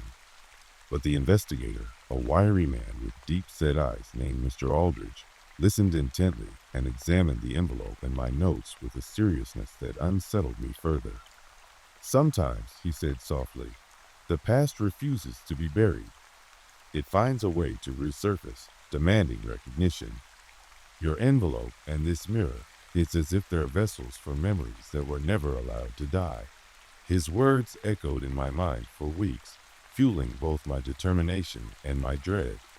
One night, determined to confront the phenomenon head-on, I set up an elaborate session in the study where the mirror hung. I invited Mr. Aldridge to join me, hoping that together we could coax the truth from the darkened glass. With the room bathed in the unsteady glow of candlelight and the persistent murmur of rain outside, we sat in silence for what seemed like an agonizing eternity. Then, as if on cue, the mirror began to shimmer. Slowly, the image of the little girl reappeared, this time clear and unmistakable. Her eyes met mine, a silent torrent of emotion pouring forth. Mr. Aldridge's expression was unreadable, caught somewhere between fascination and horror. The girl's reflection remained fixed for what seemed like hours, conveying a story without uttering a single word. I sensed her profound loneliness and the weight of a tragedy long past. In that moment, I understood that she was not merely a ghost, but the last remnant of a family's broken legacy, a soul abandoned by time and forgotten by the world. She was pleading for someone to acknowledge her existence, to recount the truth of her short, painful life, and to allow her memory to live on. As the session drew to a close, the mirror's image faded once more, leaving us drenched in a silence that felt both heavy and hopeful. Mr. Aldridge and I sat there for a long while, each lost in our own thoughts. I resolved then that I would not allow the memory of this lost soul to vanish into obscurity. I would gather every shred of evidence, every faded record, every whispered rumor regarding the family that once inhabited this house. I would learn her name, her story, and I would tell it to the world. I began a rigorous investigation. Over the ensuing weeks, I scoured local archives, dug through old newspapers, and even approached elderly residents who might recall hints of scandal or tragedy surrounding the house. Slowly, an agonizing narrative emerged. The house had once belonged to a prosperous family whose happiness was shattered by an unspeakable loss. The daughter, a delicate child with an affinity for playing by the mirror, had suffered from a mysterious illness and died abruptly under tragic circumstances. Her mother, overwhelmed by grief, was said to have made desperate attempts to preserve her daughter's memory, endeavors that ultimately led to whispered legends of a cursed mirror and cryptic messages delivered in sealed envelopes. Every new piece of information felt like a key turning in a long unlocked lock, opening a door to hidden truths. I even found a crumbling photograph tucked inside an old book in the local library, a faded image of a young girl in a frilly dress, her eyes mirroring the sorrow I had seen in the mirror. Next to her in the photograph, barely visible, was a woman whose expression was one of profound despair. I was convinced that the photograph was evidence of the family's downfall, a moment captured before the house became haunted by tragedy. Reinvigorated by the pieces of the puzzle, I dedicated myself entirely to preserving and publicizing her story. I started a blog, detailing every discovery and every odd experience that I had endured since receiving that ominous envelope. The blog quickly gained a modest following. Others were intrigued by the tale of the haunted mirror, the ghostly child, and the unresolved mystery of the old house. Comments poured in from readers who claimed to have experienced similar phenomena in their own homes, and some even offered to share their own family lore. It was as if my story had tapped into a universal longing to remember the forgotten tragedies of the past. At night, I continued my solitary vigils before the mirror, sometimes leaving a small offering, a white rose, a handwritten note of remembrance, or a locket containing a recent photograph of myself. Each time I would whisper, "I remember you, and I will never let you fade away." And occasionally, the mirror would respond with a flicker, a tear sliding down a spectral cheek, or a brief glimpse of a smile that was both tragic and tender. These moments, though fleeting, filled me with a bittersweet mixture of relief and heartache. I knew that I was merely a vessel now, entrusted with the duty to honor a life that had been brutally cut short. One evening, as autumn bled into winter and the nights became oppressively long, I experienced something that defied explanation even by the standards of my haunted existence. I had finished drafting a detailed account of Lillian's, or rather Isabella's, as the documents revealed her name to be, tragic story, and decided to read it aloud in the study, as if speaking it might anchor her memory in the fabric of the house. I sat before the mirror, the old envelope placed reverently beside my open journal, and began to recite the chronicle of her life, her illness, her untimely death, and the desperate pleas of her mother. My voice shook as I narrated the final, wrenching line. "May you be remembered, now and forever, as you fade from our world." As the last word trembled into silence, the room seemed to pause. The candle flames flickered violently, and in that turbulent moment, the mirror burst into a cascade of light. For what seemed like an eternity in that single heartbeat, I was no longer alone. The reflection transformed into a vivid tableau, a scene from a long-forgotten past. I saw a young girl in a pristine white dress standing in a sunlit garden, surrounded by laughing family members whose joy was palpable and yet tinged with an undercurrent of sorrow. I saw her mother, dressed in mourning, reaching out toward the child with desperate, forlorn eyes. And then I saw fire, a great blaze that consumed everything, the horrific moment of loss captured in slow motion. The figures in the reflection moved with agonizing clarity. I could feel the heat of the flames and the sheer agony of the moment, as if the mirror was not merely showing me a memory, but inviting me to relive an ancient trauma. I gasped, unable to tear my eyes away, as the scene dissolved gradually into darkness. Once the flames faded, the mirror returned to its quiet, haunted state, but something had shifted irrevocably. The encounter confirmed for me that the envelope had not been a mere anomaly, but a deliberate message, a call from the past intended to awaken me to a legacy of loss and unfulfilled promises. I now understood that every flicker of the mirror, every whisper in the dark, was a plea for acknowledgement from those who had been silenced by time. In the weeks and months that followed, I vowed to keep their memories alive. I published my blog and reached out to local media, sharing the tragic history of the house and the spectral evidence that had become intertwined with my life. The response was a mixture of empathy, curiosity, and a touch of skepticism, but mostly it was a reminder that the past has a way of resurfacing, especially when people are willing to listen. Even now, long after I have left that haunted Victorian house and settled in a quieter part of town, I still receive occasional mail, sealed envelopes with no return address, bearing cryptic messages that echo the original warning. Sometimes, on stormy nights, I find myself gazing into a mirror and catching a glimpse of a tiny face in the reflection, a small, ghostly visage that seems to say, "Remember me." And in those moments, I remind myself of the promise I made on that dark, unforgettable night, that I would never let the silent voices of the past fade into oblivion. The unopened envelope is more than just a chilling account of one person's descent into fear and mystery. It is a testament to the enduring power of memory and the inexplicable forces that bind us to our history. In discovering that envelope and unraveling its secrets, I learned that even in solitude, we are never truly alone. The ghosts of our past linger in the quiet corners of life, waiting for someone to remember, and sometimes that remembrance is the only way to grant them peace. I had always felt a comfortable solitude in my old family home, a place full of memories, creaking floorboards, and the subtle hush of age.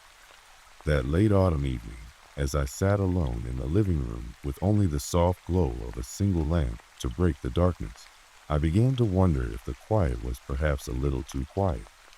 The wind outside rattled against the window panes and rain drummed on the roof, but there was something else, a series of faint, deliberate thumps echoing from above. At first, I assumed it was merely the settling of an old house against a chill night.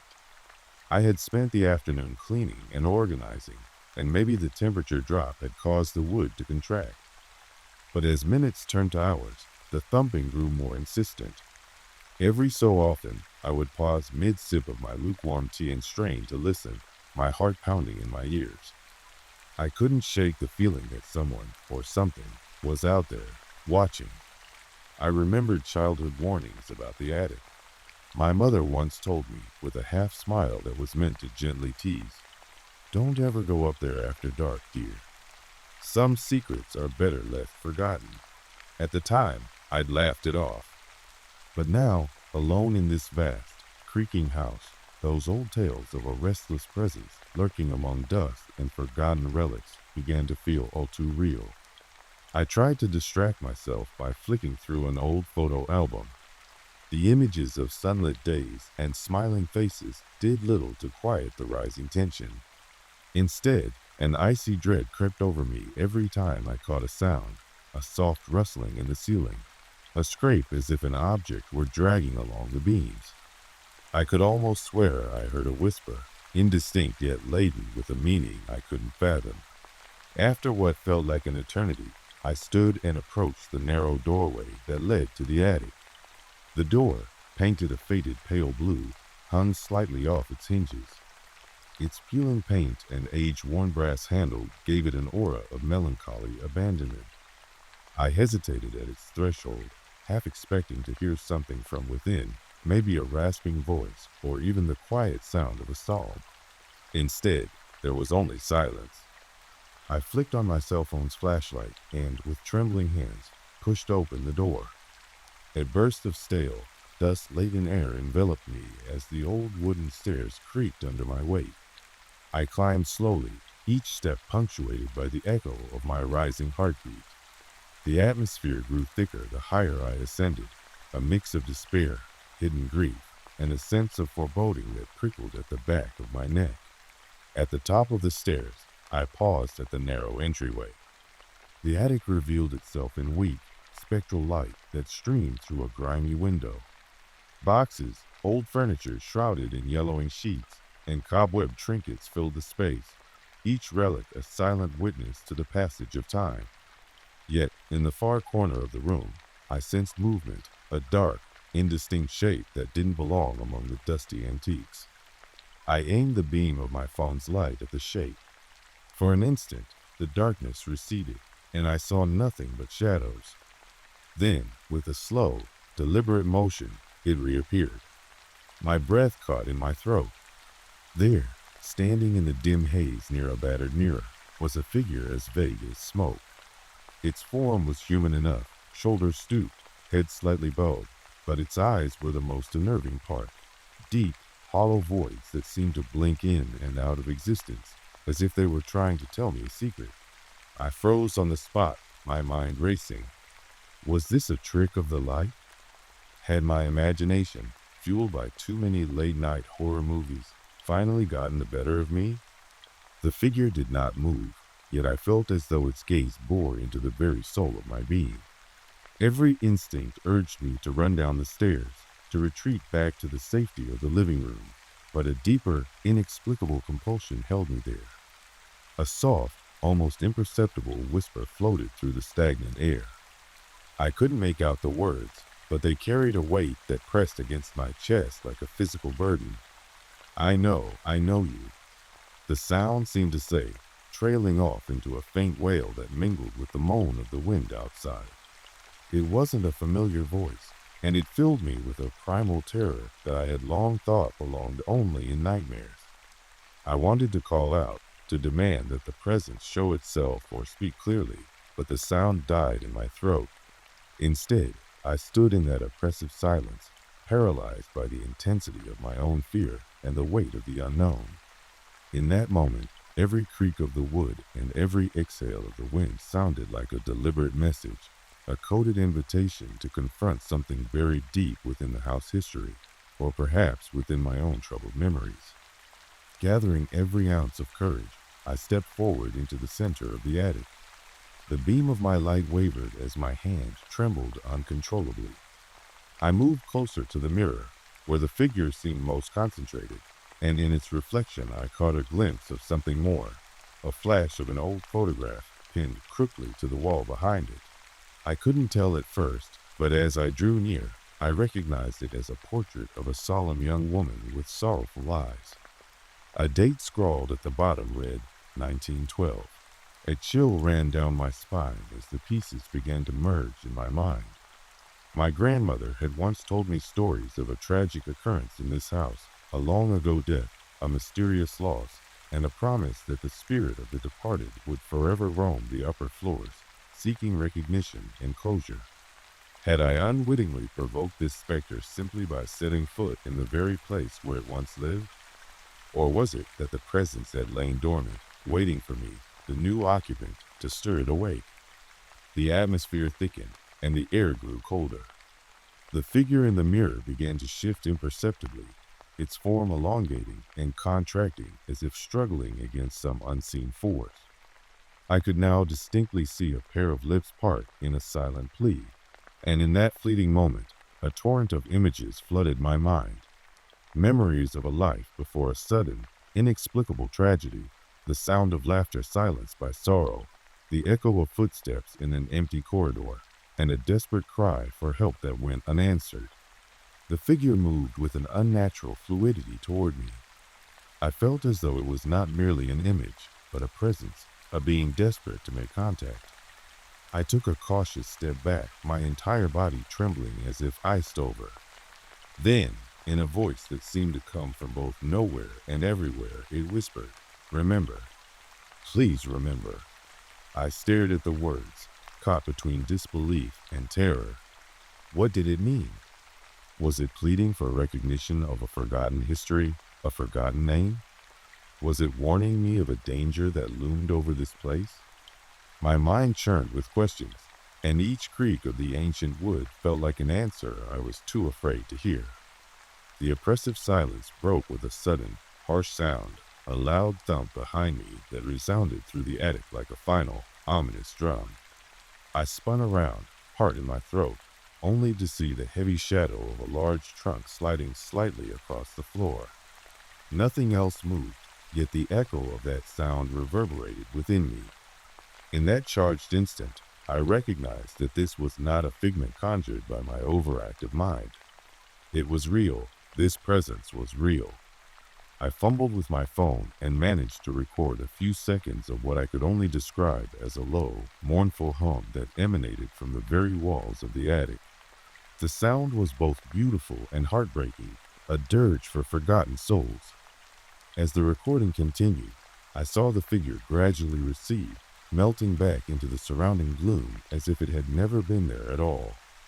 Before I could decide on my next course of action, a clatter upstairs startled me from the recording's trance.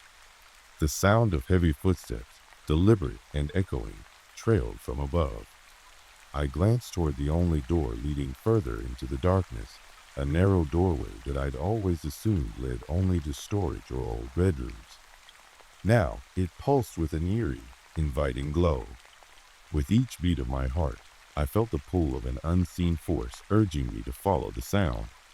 Against every instinct screaming at me to flee, I moved toward that door. My hand brushed against cold, peeling wallpaper that seemed almost to tremble in anticipation.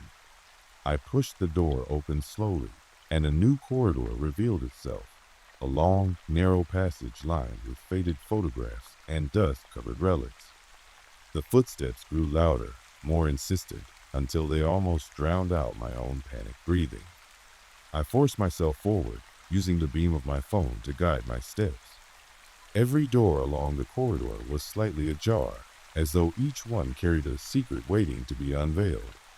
At the far end, I discovered a door that was slightly different from the rest.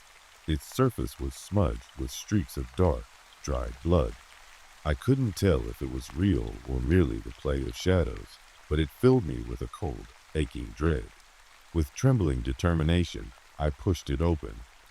Inside was a small room that looked more like a forgotten study than part of the main house. A single, time-worn desk stood in one corner, and above it, on the wall, hung an ornate mirror in an intricately carved frame. The air in that room was even colder than the corridor, and it seemed to vibrate with the echoes of the past. There, at the desk, lay a battered leather journal with yellowed pages. I picked it up, the weight of it sending a shiver down my spine.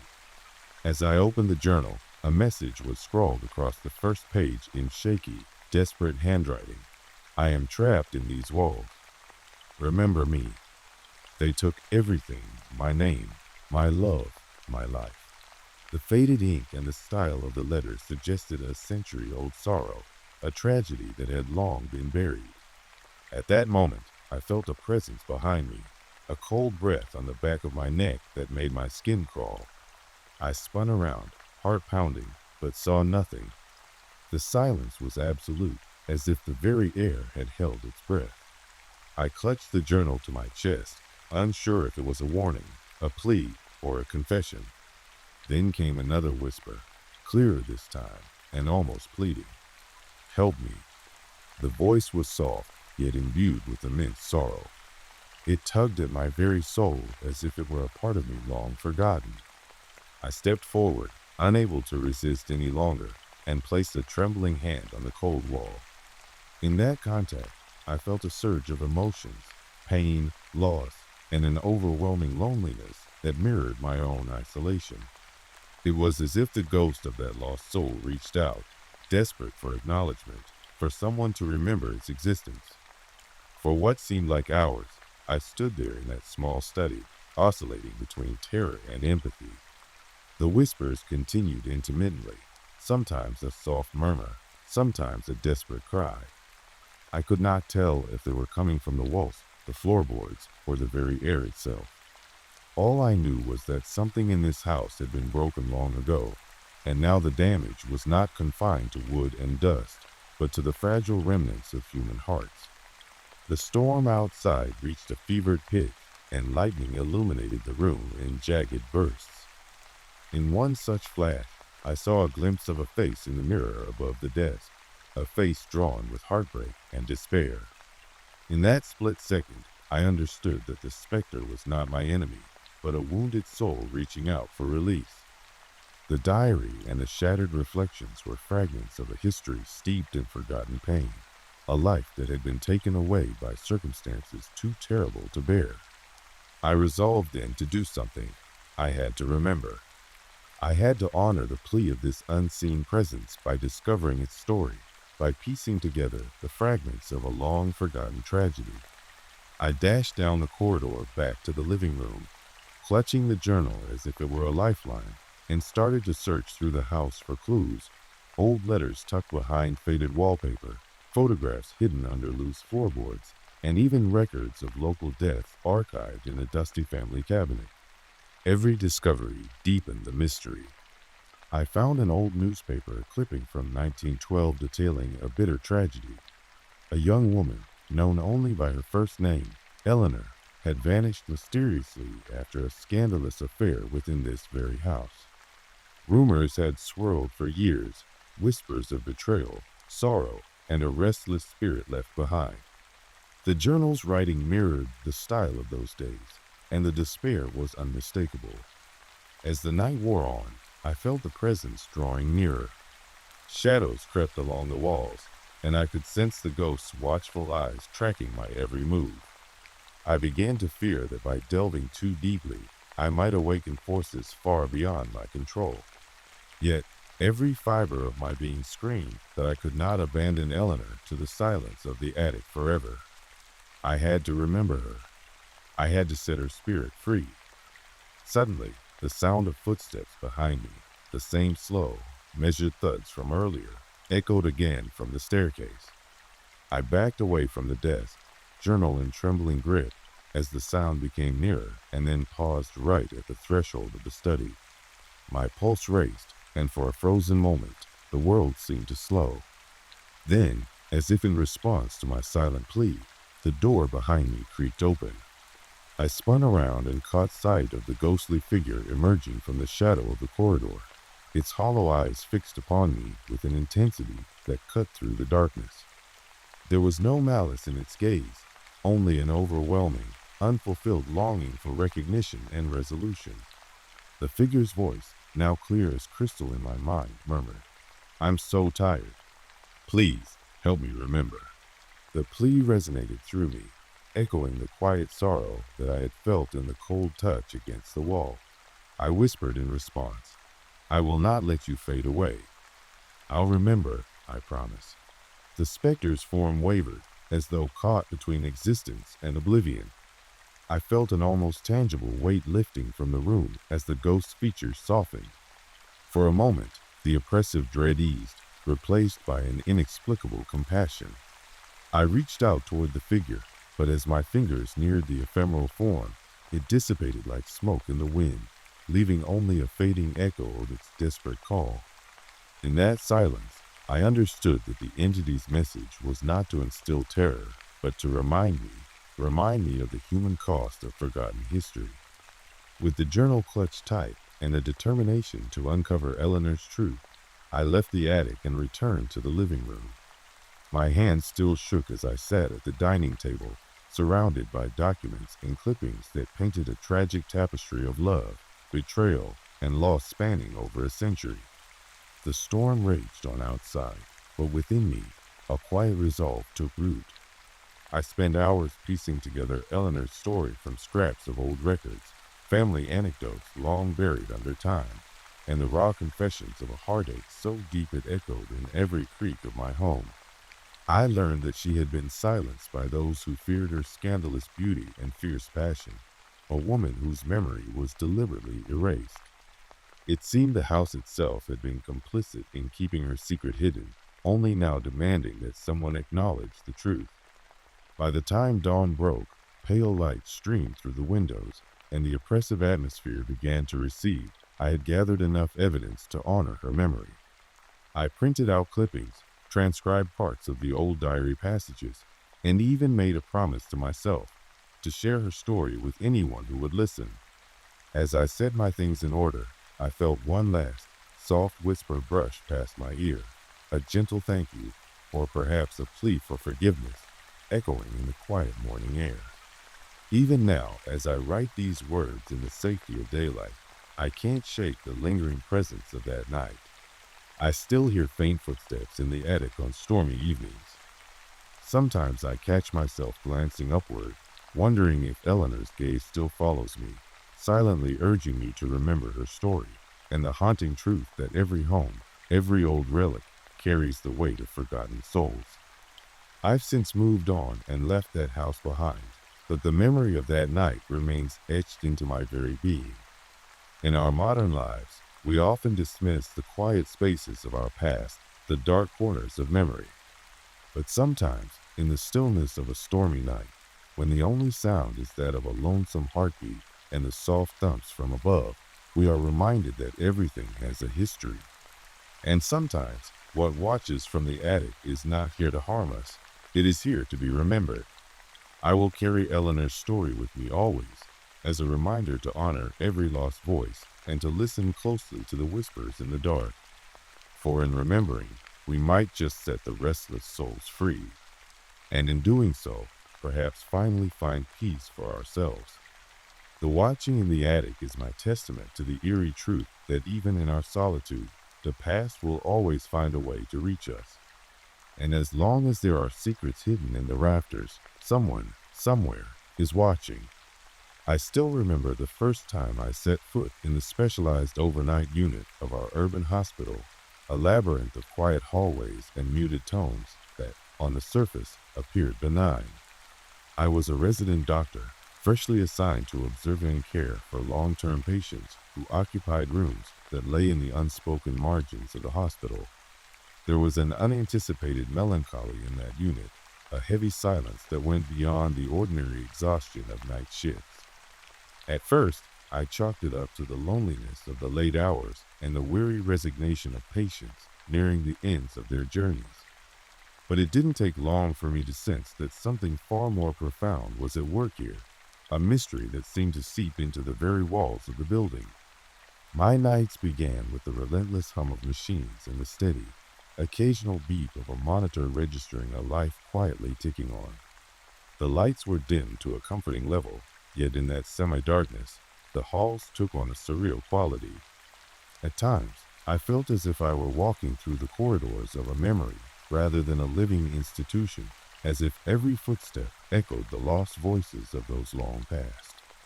I remember passing by an old, slightly tarnished mirror in the nurse's station and catching a glimpse of a shadow that wasn't entirely my own, a fleeting, unaccountable presence that left me unsettled long after I had resumed my rounds. As the nights progressed, the unit began to reveal subtle signs of an unseen history. I first noticed it on a humid summer night when the hum of the air conditioning was abruptly replaced by a series of soft murmurs. I was reviewing patient files near a window when a voice, barely a whisper, murmured my name. I spun around quickly, heart hammering in my chest, only to find the room empty, save for the flickering light of my desk lamp. That night, sleep was elusive, chased away by the persistent feeling that the very air was charged with unspoken secrets. I tried to convince myself that it had to be the product of exhaustion or a trick of acoustics, but the feeling grew stronger with each passing shift. I began to notice other inexplicable occurrences. The old clock in the corridor inexplicably stopped at precisely 3:07 a.m. on several nights. The temperature would drop suddenly in an empty room, and I found several old personal mementos, a locket, a faded handkerchief, a name engraved on a piece of worn-out wood, appearing in places where they shouldn't be. It was as if remnants of the past were making their silent, spectral return. Every now and then, while making my routine rounds, I would catch a glimpse of a figure in the corner of my eye, a hazy outline of a person whose presence stirred both sorrow and curiosity. I soon deduced that these encounters weren't random illusions cast by my tired mind, but the deliberate, albeit cryptic, echoing of a story that had long ago been silenced by the cold indifference of a broken system. One night, after an exhausting shift filled with fleeting apparitions and disembodied voices, I found solace in the quiet solitude of the administrative corridor. I huddled over a collection of old patient files, yellowed and nearly worn to nothingness, trying to piece together the puzzle of the unit's past. What I unearthed was a series of tragic narratives, individual lives that had faded from institutional memory without so much as a proper farewell. There was Mrs. Aldridge, a woman whose gentle smile belied the deep sadness of her final days. Mr. Hargrove, whose eyes once sparkled with dreams now permanently closed, and many other souls whose names barely left a trace in the modern records. As I read each story, I felt their silent voices merging into one collective whisper, an echo that seemed to saturate every corner of the unit. I began to wonder if the murmurs I heard were not mere products of my imagination, but rather the accumulated grief and regret of all those forgotten by time. Then, on an unusually heavy night, I experienced the phenomenon that defied every rational explanation I had clung to so far. After a long day filled with meticulous charting and brief, anxious conversations with patients and their family members, I sat alone in one of the subdued waiting areas between treatment zones. I found myself enveloped by an inexplicable melancholy, as if I had stepped into someone else's private memory. In the distance, the soft strains of what sounded like a piano playing a sorrowful melody reached me, a tune so evocative that it brought tears to my eyes. I followed the sound with a mix of dread and desperate curiosity, passing through corridors that seemed to stretch on far longer than I remembered. At the source, I discovered nothing more than a spare break room with peeling wallpaper and a solitary, dusty window. Yet, as I lingered there, the haunting melody grew louder, each note resonating with the heartbeat of long-forgotten souls. I soon became convinced that the music was not produced by any ordinary means.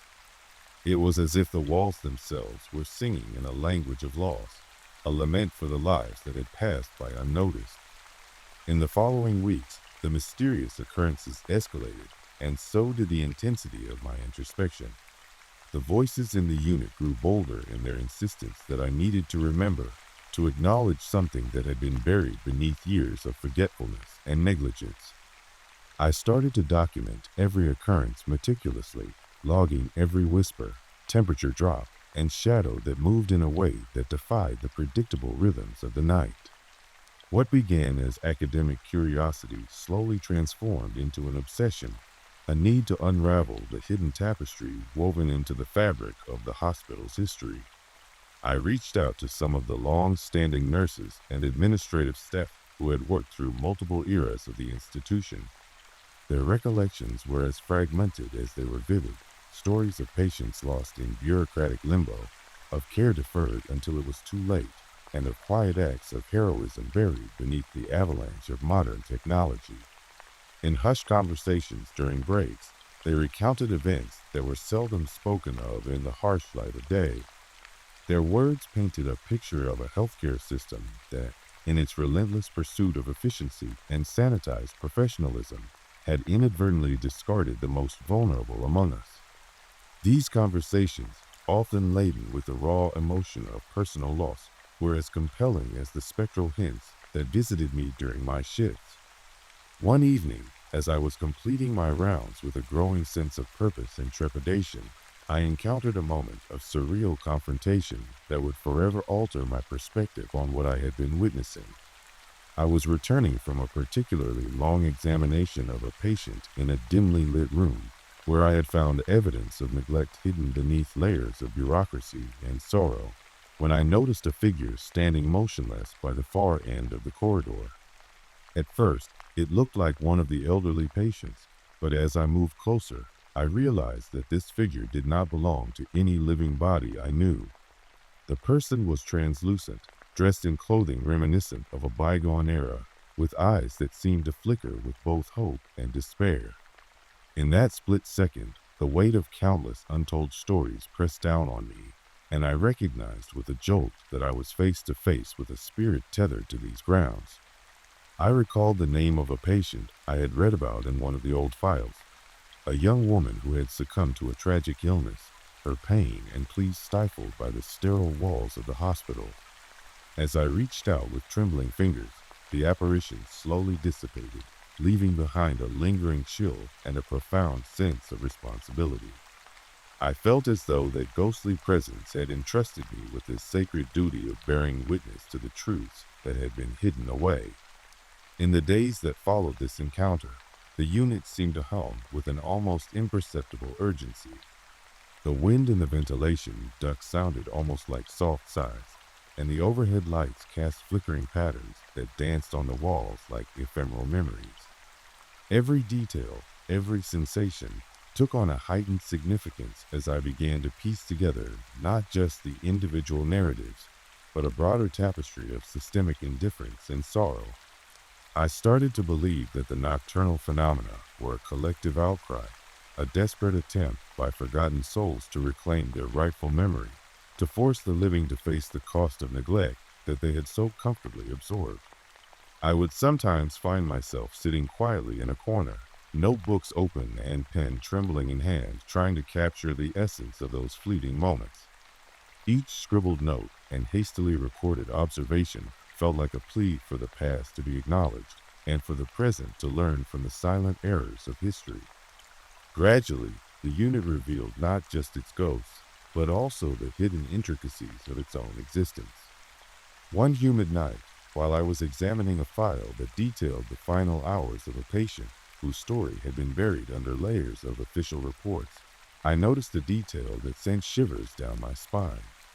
The records hinted at a network of oversights where critical warnings were drowned out by the clamor of modernity and the relentless pursuit of statistical success. It became painfully clear that the tragic fates of many patients were not isolated incidents, but part of a broader pattern, a pattern of systemic abandonment and clinical detachment. Even as I documented these findings, an eerie silence would descend on the ward as though the very building was holding its breath in anticipation of the truth being laid bare. I recalled nights when, in the midst of routine tasks, I would suddenly feel a burning awareness of eyes upon me, an invisible audience, as if the collective soul of the unit was silently judging my every step. One particularly long night remains seared into my memory. After hours of painstaking work cataloging discrepancies in patient records, I finally decided to step out for a brief respite. The corridors were unusually quiet, bathed in a ghostly light that blurred the line between shadow and substance. I wandered aimlessly, my thoughts heavy with the weight of the uncovered truths, when I came upon an old nurse's station that had been abandoned for years. There, amidst dusty instruments and long-forgotten files, I discovered a small drawer containing a bundle of handwritten letters. Each letter was addressed in careful, looping script, bearing the names of patients whose lives had been shortened by negligence, and each contained a desperate plea for accountability. I sat there for what felt like an eternity, reading every word until the anguished cries and silent promises of these letters intertwined with the quiet rhythm of the night. The documents served not only as a record of past misfortunes, but as a tangible connection to the souls who had once wandered these halls, their voices now echoing in the footsteps of a resident doctor determined to carry their message forward. Over the following weeks, the spectral manifestations grew more deliberate in their presence. I began to sense a duality in the experiences. On one level, there was a haunting melancholy of the unit, a palpable feeling of loss and regret that seemed to hang in the air. On another level, the encounters took on an almost interactive quality, as though the very essence of the past was attempting to communicate with me directly. I recall an instance when, during my routine checks, an old bedside clock began to chime softly at odd intervals. Every time it struck, I heard a fragment of a whisper, a single word carried on the wind, barely audible yet full of meaning. In one such moment, the word "remember" resonated deep within me, stirring emotions that I could no longer ignore. It was as if every creak of the floor, every soft flutter of a curtain, was a deliberate reminder that the past was demanding recognition. In the midst of these escalating mysteries, I found my work becoming more than a mere duty.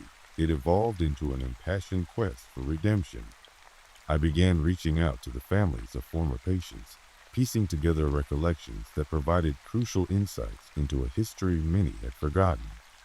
Their grief was palpable, laced with the raw anger of loss, and yet it was tempered by the hope that our stories, when shared, could lead to change. I compiled a silent dossier, a mosaic of records, letters, recorded whispers, and my own eyewitness accounts, each piece a testament to the neglected souls of the unit. Every new discovery filled me with a searing determination that overrode the creeping dread of working alone in the dead of night. I found myself growing increasingly isolated as the relentless pace of my investigations took a toll on my emotional well-being. The hospital corridors no longer offered the transient refuge they once had. Instead, they now felt like the confines of an unseen prison, their edges lined with the specters of the past. There were nights when I would lie awake on the hard cot in the on-call room, the silence punctuated only by the distant sound of my own breathing. In those moments, my mind would replay the ethereal symphony of murmurs and half-formed words, the urgency of a long-dead voice trying to break through the dam of time. I questioned my own sanity, wondering if I had become so enmeshed in the mysteries of the night that I could no longer distinguish between the real and the spectral. But even as the psychological toll mounted, I could not turn away from the truth that beckoned from the shadows. There was a power in those echoes, a reminder that, Beneath the sterile facade of modern healthcare lay the beating hearts and unfinished stories of those who had been forgotten. It was a sobering realization that forced me to confront my own vulnerabilities. The silent toll of sleepless nights, the haunting weight of unspoken regrets, and the bitter realization that sometimes the most significant battles are fought not with scalpels and prescriptions, but with remembrance and accountability. One fateful night, after a particularly grueling shift that left me physically drained and emotionally raw, I found myself once again in the quiet solitude of the unit's central corridor. The atmosphere was thick with an almost tangible presence, and I knew instinctively that I was not alone. As I walked, the temperature around me began to drop gradually, and I could see my breath forming small clouds in the cold air. Out of the corner of my eye, I saw a figure, a young woman whose translucent form radiated both an unyielding sorrow and a quiet, desperate plea for vindication. The sight of her, so vivid against the pallid light of the emergency fixtures, sent a shiver down my spine that I could not dispel. In that moment, with a mixture of empathy and determination, I silently promised that I would not allow her memory to fade into oblivion. I approached slowly, each step measured, driven by the conviction that I had been chosen to listen to those who could no longer speak for themselves. There, in that solitary moment beneath the flickering lights, I reached out as if to bridge the divide between our worlds. The figure seemed to regard me with an unfathomable depth, an intensity that conveyed not malice, but a profound sorrow and longing. I whispered reassurances into the heavy silence, promising to bear witness to her pain, to recognize the injustice that had confined her spirit to this endless night. It was a fleeting encounter, yet it resonated with the full force of an entire lifetime of untold stories. As she dissipated like a wisp of smoke in the cold air, I realized that my quest was no longer just about unraveling historical negligence. It was about offering solace, about mending the fractured tapestry of memory with the thread of empathy and accountability. In the weeks and months that followed, the nocturnal visitation continued, each encounter reinforcing the singular mission that had consumed me. I became both caretaker and chronicler, a living repository of the unit's spectral whispers and the unfulfilled promises of the past. My nights, once marked by the clinical routine of examinations and medication rounds, had transformed into a relentless vigil in honor of those voices that could no longer be ignored. Even in moments when the weight of solitude threatened to overwhelm me, I found purpose in every recorded detail, every hushed conversation with a grieving family member, and every inexplicable phenomenon that defied the laws of nature. Now, as I recount these experiences, I am compelled by a quiet urgency to share this narrative with anyone who will listen, a reminder that within the heart of modern medicine lies a repository of suppressed histories, each waiting for its moment to be acknowledged. I continue my work in that dimly lit unit, where every shadow and whisper is an invitation to remember that the past is never dead. The echoes through the night speak to us in a language of sorrow and hope, urging us to bridge the gap between the overlooked and the celebrated, between neglect and recognition. In the relentless quiet of midnight, I have discovered a personal redemption, a solemn duty to honor those who have long been forgotten, whose final breaths were lost amid the clamor of efficiency and indifference. There is an ineffable beauty in the persistence of memory. Each spectral encounter, every softly uttered word in the silence of the corridors, stands as a testament to lives that mattered.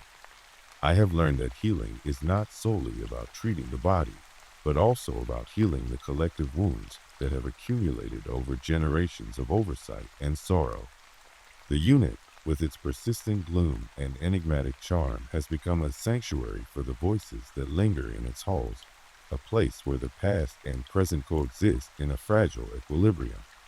As I continue to traverse these lonely nights, my heart beats not just for the living souls under my care, but also for the ghostly remnants that serve as poignant reminders of what we must never let fade into silence. Tonight, as I wrap up another shift in this spectral space, I stand at the threshold of a window overlooking the city's restless lights. The cool night air carries with it whispers, a quiet chorus that speaks in the language of those left behind. I feel both vulnerable and empowered, a solitary witness tasked with preserving memories too precious to be lost. My pen is my instrument of remembrance, each stroke a promise to record the transient yet eternal symphony of echoes that define these hallowed halls. In the midst of desolation and neglect, I have found purpose. I have come to understand that the true essence of healing extends far beyond physical remedies. It requires an acknowledgement of every story, every tear shed in the silence, every whisper that begs to be heard. And so, I persist. I walk the corridors with a vigilance born of empathy, a commitment to the unseen and the unheard. I have discovered that the echoes through the night do more than haunt. They call us to remember, to reconcile, and to transform a legacy of neglect into one of collective healing. With each new night, I write my own chapter into the annals of this place, a small yet significant tribute to every life that has flickered in the dim light of these corridors. I will continue to listen, to document, and to remind the world that even in the quietest moments, the past persists, urging us to seek justice, compassion, and truth. In every cold draft, every softly murmured name, and every unexplained shadow, there lies a story waiting to be told, a story that, in its raw vulnerability, reshapes our understanding of both life and the silent mysteries that surround us. Thus, as the night deepens and I prepare to embrace another long, reflective shift, I carry with me the solemn assurance that no story, no matter how shrouded in sorrow, will be allowed to vanish without a trace. The echoes in the unit are not merely remnants of bygone eras. They are affirmations of existence, a call to all who can hear, to bear witness, and to heal the wounds of memory with the gentle light of remembrance. And in that light, there is hope, however fragile, that even the darkest nights can give birth to a new dawn of understanding and compassion. I've always been drawn to the twilight hours, the moment when the hospital's sterile hum transforms into something almost otherworldly, when the relentless beeping of monitors blends with a silence so profound it feels like a living entity breathing alongside you. I was a nurse on the night shift, an honor and a curse, and the midnight ward was my assigned domain one bitterly cold winter night. I still remember that shift as if it were yesterday, every detail engraved in my mind with an intensity that has yet to fade. It began like any other night, with a quiet hope of a calm shift, but what unfolded was a slow descent into dread, a journey through the limits of sanity where the living and the dead mingled in a blur of flashing lights and whispered secrets. That night, the hospital corridors were oddly deserted, the bustle of the day replaced with an unsettling quiet that made each step echo ominously. I made my rounds, clipboard in hand, my footsteps measured and deliberate. The old building had been renovated recently, its historical structure preserved but overlaid with modern updates. Yet, as I walked past the common areas, I couldn't shake the feeling that something was off. The fluorescent lights seemed to struggle against the darkness, flickering in a way that blurred the boundaries between reality and the phantom world that I was about to encounter. I started my shift at the reception of the midnight ward, a section of the hospital that had been closed off for years due to its dark reputation. Rumors, whispered in the break room over lukewarm coffee, told tales of inexplicable events, mysterious patient disappearances, and an oppressive atmosphere that swallowed hope. I dismissed these stories as mere fodder for idle gossip, a twisted attempt by colleagues to make the long, lonely nights seem bearable, until I encountered what I can only describe as the inexplicable. As I checked the chart of a seemingly routine set of patients, a chill that had nothing to do with the winter seeped into my bones. In the reflection of the polished metal surfaces of an unused trolley, I thought I saw a figure, a pale, shadowy presence that disappeared as soon as I turned to look directly at it. My heart hammered, and for a fleeting moment, I wondered if exhaustion was playing tricks on me. But deep down, an instinct told me that the figure was real, that I had intruded into a domain where the rules of physics and logic held no sway. I tried to dismiss the sensation as nothing more than fatigue-induced hallucination, yet the air itself grew heavy with an inexplicable sense of foreboding as I continued down the deserted corridor. The real terror crept in later that night when I was assigned to check on a patient room that was strangely cold, a temperature that plummeted despite every attempt of the modern HVAC system to maintain a comfortable climate. The door creaked ominously as I stepped inside, and I was struck by an overwhelming feeling of being watched. In the dim glow of my flashlight, the room revealed nothing but the sterile bed and an assortment of dated medical equipment that seemed out of place in this state-of-the-art facility. As I turned to leave, a soft, almost inaudible whisper brushed against my ear, a sound that made my skin crawl and my blood run cold. It felt as though a long-forgotten sorrow was seeping into my very soul, a lament from someone who had once been here and was still echoing through the halls of the midnight ward. At first, I rationalized the experience as a trick of acoustics, a stray sound bouncing off the old walls, but the events of that night could not be explained away so easily. Over the next few shifts, I began to notice more signs that defied the mundane explanations that my rational mind desperately clung to. Objects would shift ever so slightly when no one was around, a door left ajar when it had been firmly closed minutes before, and a persistent, chilling draft that seemed to emanate from nowhere. The stark, white corridors would sometimes become painted with shadows that danced in shapes no human could create, and the persistent hum of the hospital would be pierced by a sorrowful melody, as if a hidden piano were playing in an abandoned room somewhere deep within the building.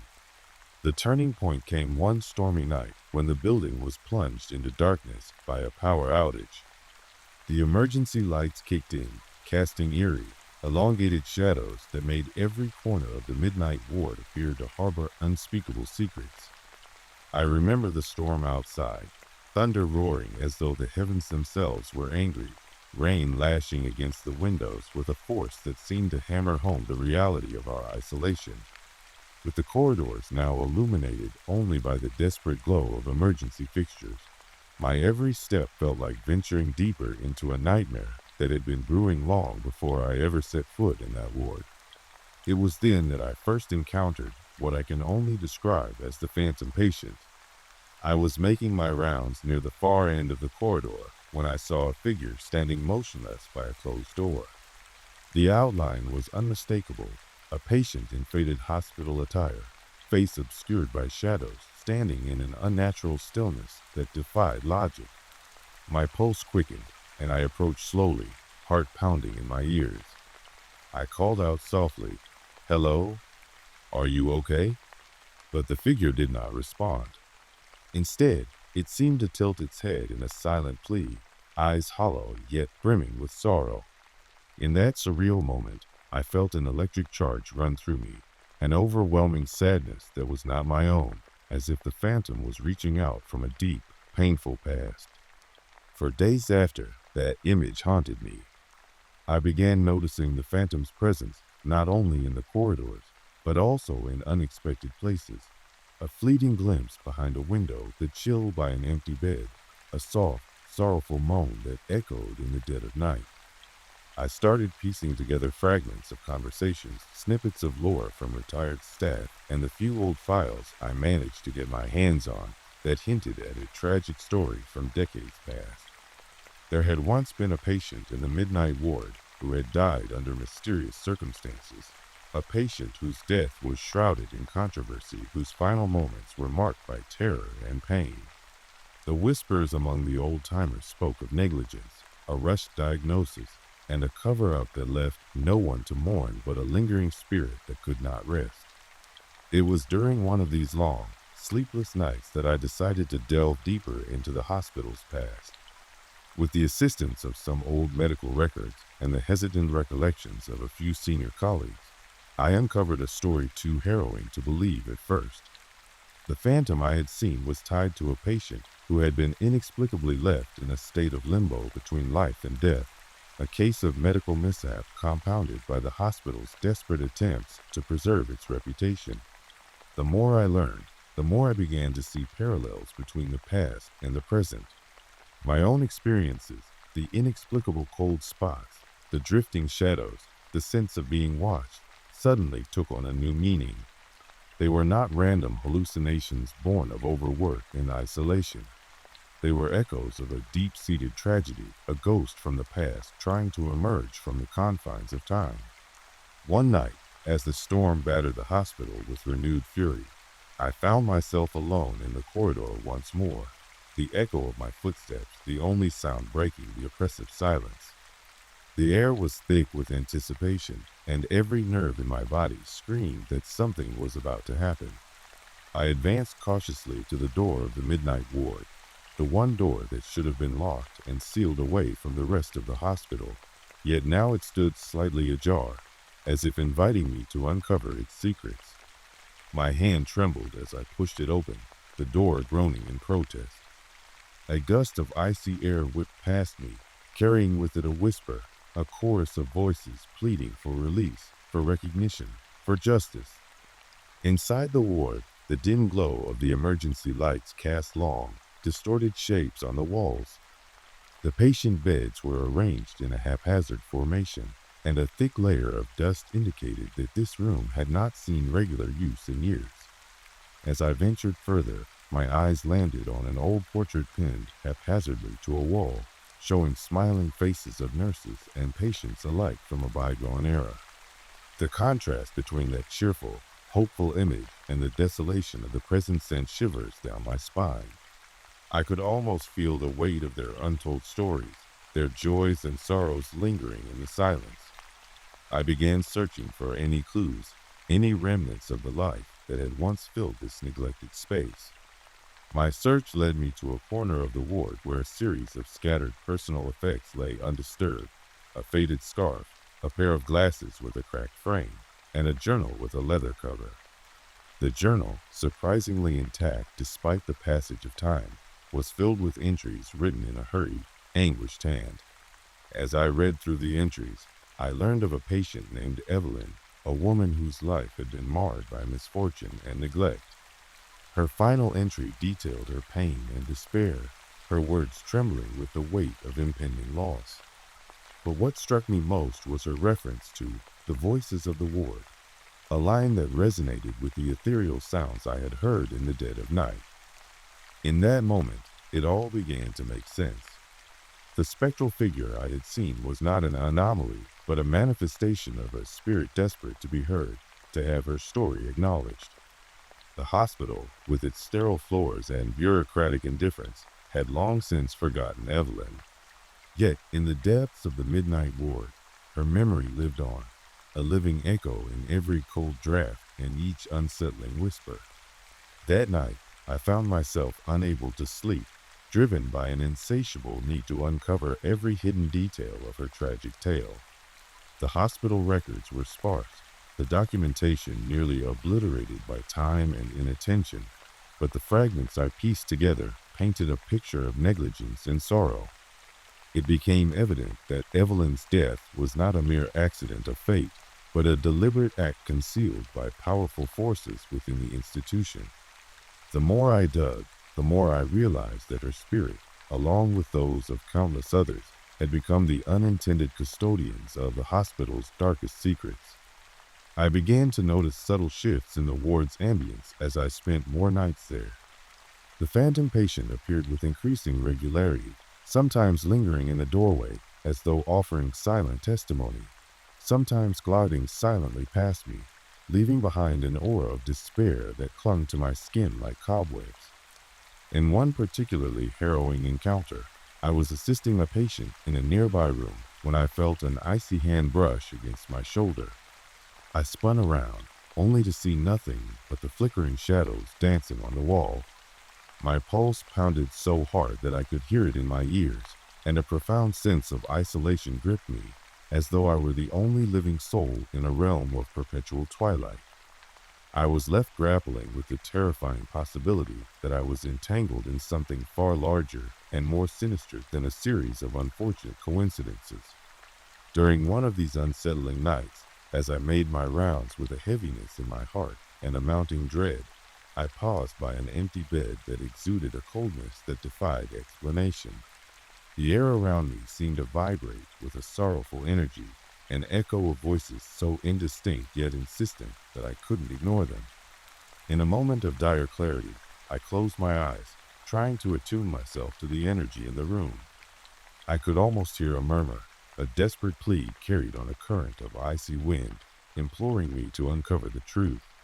In that ethereal moment, everything crystallized. The phantom patient was not a mere figment or a trick of the light.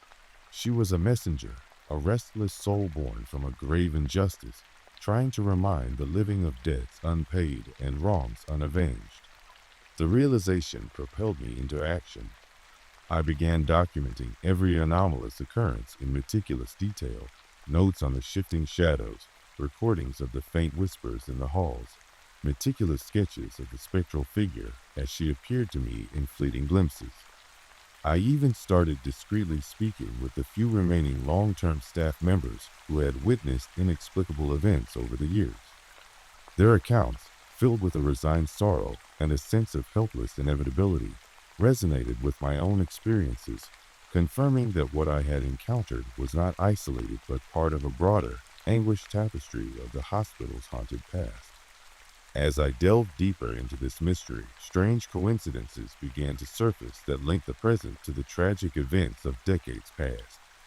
Unexplained gaps in the hospital's records, a ward that had been officially decommissioned yet inexplicably active on night shifts, and a series of whispered warnings left in the margins of old patient files, all converged into a tapestry of evidence that pointed to a systemic cover-up. The deeper I dug, the more I felt as though I were up against an impenetrable wall of institutional denial and corruption. Every time I attempted to bring the truth to light, inexplicable accidents and subtle threats emerged, forcing me to question whether I was meddling in forces beyond mere human malice. One rainy night, as I sat hunched over my desk in the quiet solitude of the administrative corridor, reviewing a collection of dusty medical records, I began to notice a pattern. The dates, the names, the circumstances of death, they all shared a chilling common thread. It wasn't just Evelyn's story. There were countless others whose lives had been cut short under dubious circumstances, their voices silenced by a collective insistence on preserving appearances. I felt a surge of anger and determination, a need to honor those forgotten souls and expose the hidden truth behind the facade of professionalism that cloaked our institution. With trembling hands, I began compiling my findings into a comprehensive report, one that detailed not only the paranormal experiences I had endured, but also the tangible evidence of neglect and malfeasance that had left a trail of sorrow in its wake. Then, in a moment that still haunts my every waking hour, everything came to a head. Late one night, as the wind howled outside and the hospital's walls seemed to groan under the weight of accumulated despair, I was alone in the midnight ward again. The temperature dropped sharply, and I could see my breath curling in front of me like ghostly tendrils. It was then that the phantom patient appeared before me with an intensity that defied all logic. No longer did she appear as a mere shadow at the edge of vision. She stood directly in my path, her eyes filled with a plea that transcended words. In that heart-stopping moment, as thunder boomed overhead and the fabric of reality seemed to tear at the seams, she reached out with a spectral hand, her touch simultaneously cold and filled with an inexplicable warmth that belied the horror of her appearance. Time slowed, and every second stretched into an eternity of terror and empathy. I could feel her anguish, her desperate need for acknowledgement, and I realized with a jolt of clarity that this was my final chance to set things right. In that tense, surreal encounter, the ward around me seemed to fade into insignificance. The oppressive shadows, the cold drafts, the echoes of lost souls, all merged into one overwhelming manifestation of sorrow and rage. With a voice that trembled between terror and resolve, I spoke softly, promising to unearth the truth behind the tragedy that had bound her to this place. It was as if every whisper of pain, every silent accusation, and every tear of the forgotten flowed into that moment, transforming it into a convergence of past and present. I vowed to honor her memory, to carry the burden of her story with every fiber of my being, and to expose the corruption and negligence that had allowed such horrors to persist within the walls of our hospital. In the days that followed, I took my findings to the hospital administration, armed with documented evidence and the raw accounts of those who had witnessed events that defied rational explanation. The response was a mixture of incredulity and thinly veiled hostility, a refusal to revisit the past, and a desperate desire to maintain the sanctity of appearances. Yet, even as they dismissed my claims as the ramblings of an overworked nurse haunted by stress and exhaustion, I knew that I had set something into motion. That fateful night in the midnight ward had changed me irrevocably, opening my eyes to the reality that sometimes the most unassailable institutions hide their sins behind polished facades and layers of bureaucratic indifference. I had become both witness and unwilling custodian of a tragedy that spanned decades, a living testament to the echoes of sorrow that linger in the dark spaces of our world. Even now, as I recount these experiences in the quiet after hours of another night shift, I find that the memories are as vivid as ever. The phantom patient's face, etched in sorrow and defiance, appears to me in reflective surfaces and fleeting shadows. The cold drafts and soft murmurs in the corridor serve as constant reminders that the past is never truly dead. It lingers, waiting for someone brave enough or desperate enough to listen. My nights are no longer just a series of routine tasks. They are a journey into the heart of darkness, a quest to give voice to those whose lives were snuffed out in silence and neglect. The Midnight Ward is not merely a section of the hospital. It is a repository of forgotten dreams, unfulfilled promises, and a haunting call for justice that refuses to be ignored. I continue to work those long nights, each shift an ongoing vigil, each moment a reminder that some spirits are too restless to rest. The line between the living and the dead is thin here, blurred by the weight of hidden truths and the echoes of unresolved agony. Despite the fear and the isolation, I cling to the belief that by speaking out, by documenting and sharing these horrors, I might not only free the ghostly patients trapped by their own tragic fates, but also shine a light on the systemic failures that allowed their stories to be silenced in the first place. I am no longer just a nurse tending to the needs of the living. I have become an emissary for the dead, a chronicler of a past that demands to be remembered, however horrifying that truth may be. And so, every night as I walk the deserted corridors of the hospital, I do so with the weight of a promise made to a spectral figure whose sorrow was as real as the chill in my bones, whose silent plea for justice resonates with every creak of the floor and every flicker of the failing lights. In the silence of the midnight ward, I have come to understand that the horror is not merely in the apparitions that cross my path, but in the deliberate and callous abandonment of those who once trusted this institution with their lives. It is a horror that festers in the neglected records, in the hushed whispers of staff long resigned to silence, and in my own determination to break that cycle of neglect. As I continue my nightly rounds, I carry with me the memory of that fateful night, an experience that shattered the veil between myth and reality, forcing me to confront a darkness that goes far beyond the supernatural. I speak these words not as a tale of mere ghostly encounters, but as a personal confession of the enduring struggle to honor the lives lost in the shadows of modern medicine.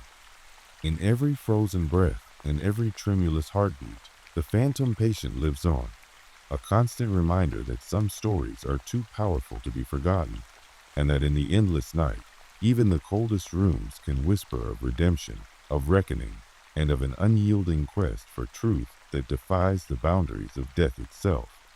I'd planned a short solo trip into the backcountry, a chance to escape the relentless pulse of modern life and lose myself in the quiet austerity of nature. I was drawn, however, not just by the call of solitude, but by a peculiar rumor I'd heard whispered in local bars, of a forgotten cabin hidden deep within these woods, a relic of a past that had long been buried by time.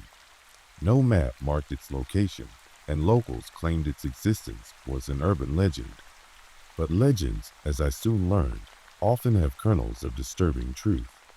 I set out on a crisp autumn morning, backpack loaded with a few essentials and a meticulously drawn route that I had planned from approximate coordinates. The forest welcomed me with a muted symphony of rustling leaves and distant bird calls. The deeper I ventured, the more I felt the pervasive solitude transform into a heavy, expectant quiet, as if the woods were holding their breath in anticipation. About 6 hours into my hike, fatigue mingled with an inexplicable sense of urgency. I found myself wandering off the beaten path, drawn by a faint glimmer of sunlight that filtered through a peculiar gap in the dense canopy. There, almost hidden by overgrown ferns and tangled vines, stood a narrow clearing. In the center, half swallowed by creeping ivy and shadows, was a dilapidated cabin that looked as though it had been abandoned for decades. I stopped dead in my tracks. My heart hammered as I approached the weathered structure. The cabin was constructed of dark, splintered logs, its once proud architecture now reduced to uneven walls and sagging roofs. Its windows, shattered and crusted with grime, seemed like the hollow eyes of a long-dead sentinel. The very sight of it sent a chill coursing through my veins. The path to the cabin was uneven and obscured by fallen branches.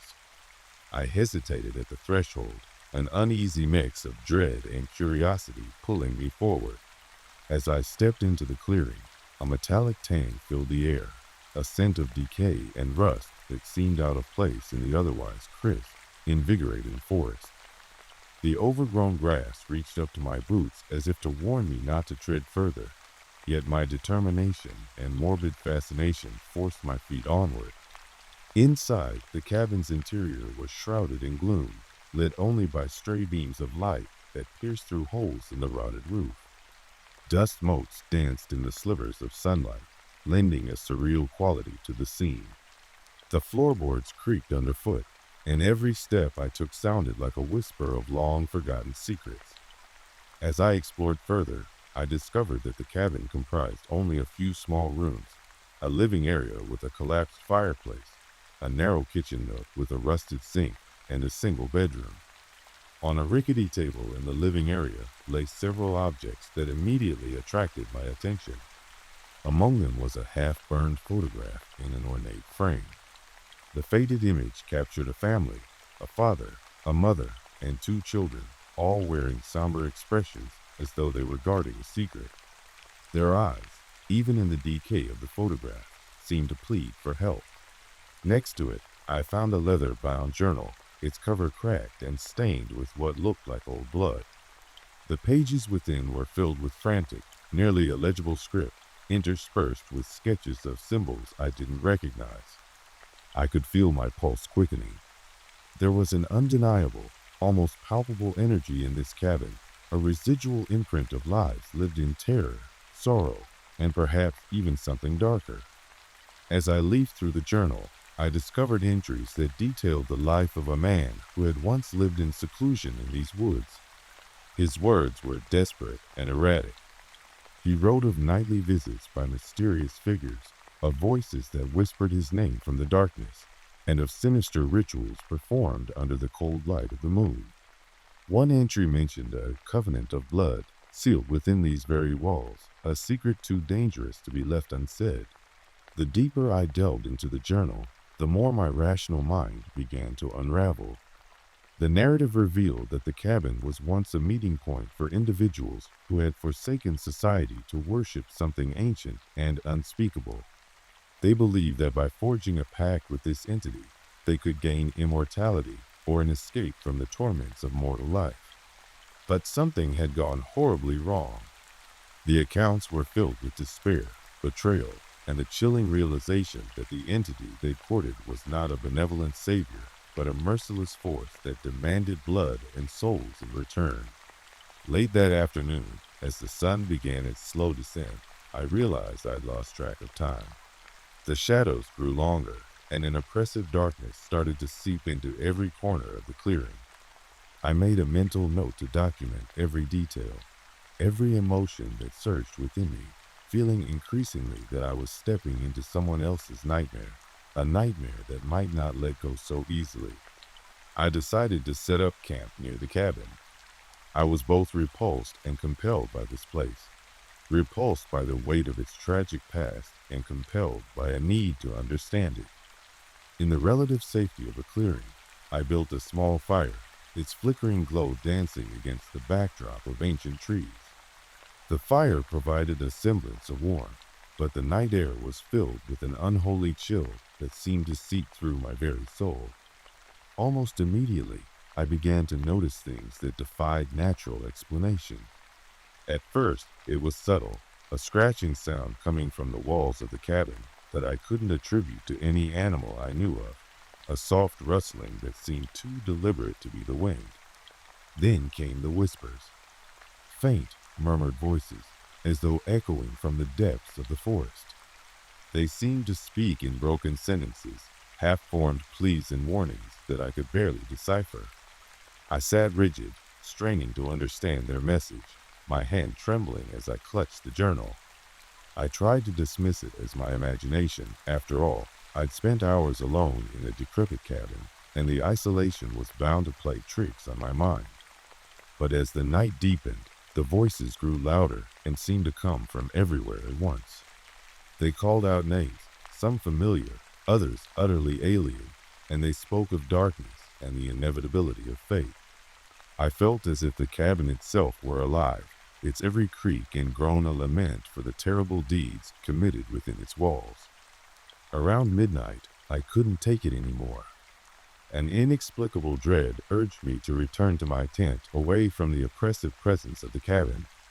But as I turned to leave, I caught movement out of the corner of my eye, a figure standing at the far end of the room, barely discernible in the gloom. It looked like a person, yet its features were blurred and shifting, as though it were a mirage conjured up by my mind. I froze, my throat tight with a scream that I could not let out. The figure began to move slowly, almost gliding towards me. Every instinct screamed for me to run, but my body was paralyzed by a mix of terror and disbelief. As it drew nearer, I could see that its eyes held a strange intensity, an ancient sorrow and resignation that seemed to pierce right through me. I couldn't tell if it was reaching out in an act of warning or if it was merely a specter of the past, doomed to wander these halls forever. I tried to speak, but only a choked whisper came out. Who? Are you? The figure halted a few feet away, as if deliberating whether my question was worth an answer. For what seemed like an eternity, we simply stared at each other in a silence that was more deafening than any scream could have been. Then, as silently as it had appeared, the figure dissipated into thin air, leaving behind a palpable void, a lingering presence that made my skin crawl. I spent the rest of that night huddled by the fire, listening to the murmurs of the unseen, my thoughts racing as I recalled the diary entries and the haunting images in the photograph.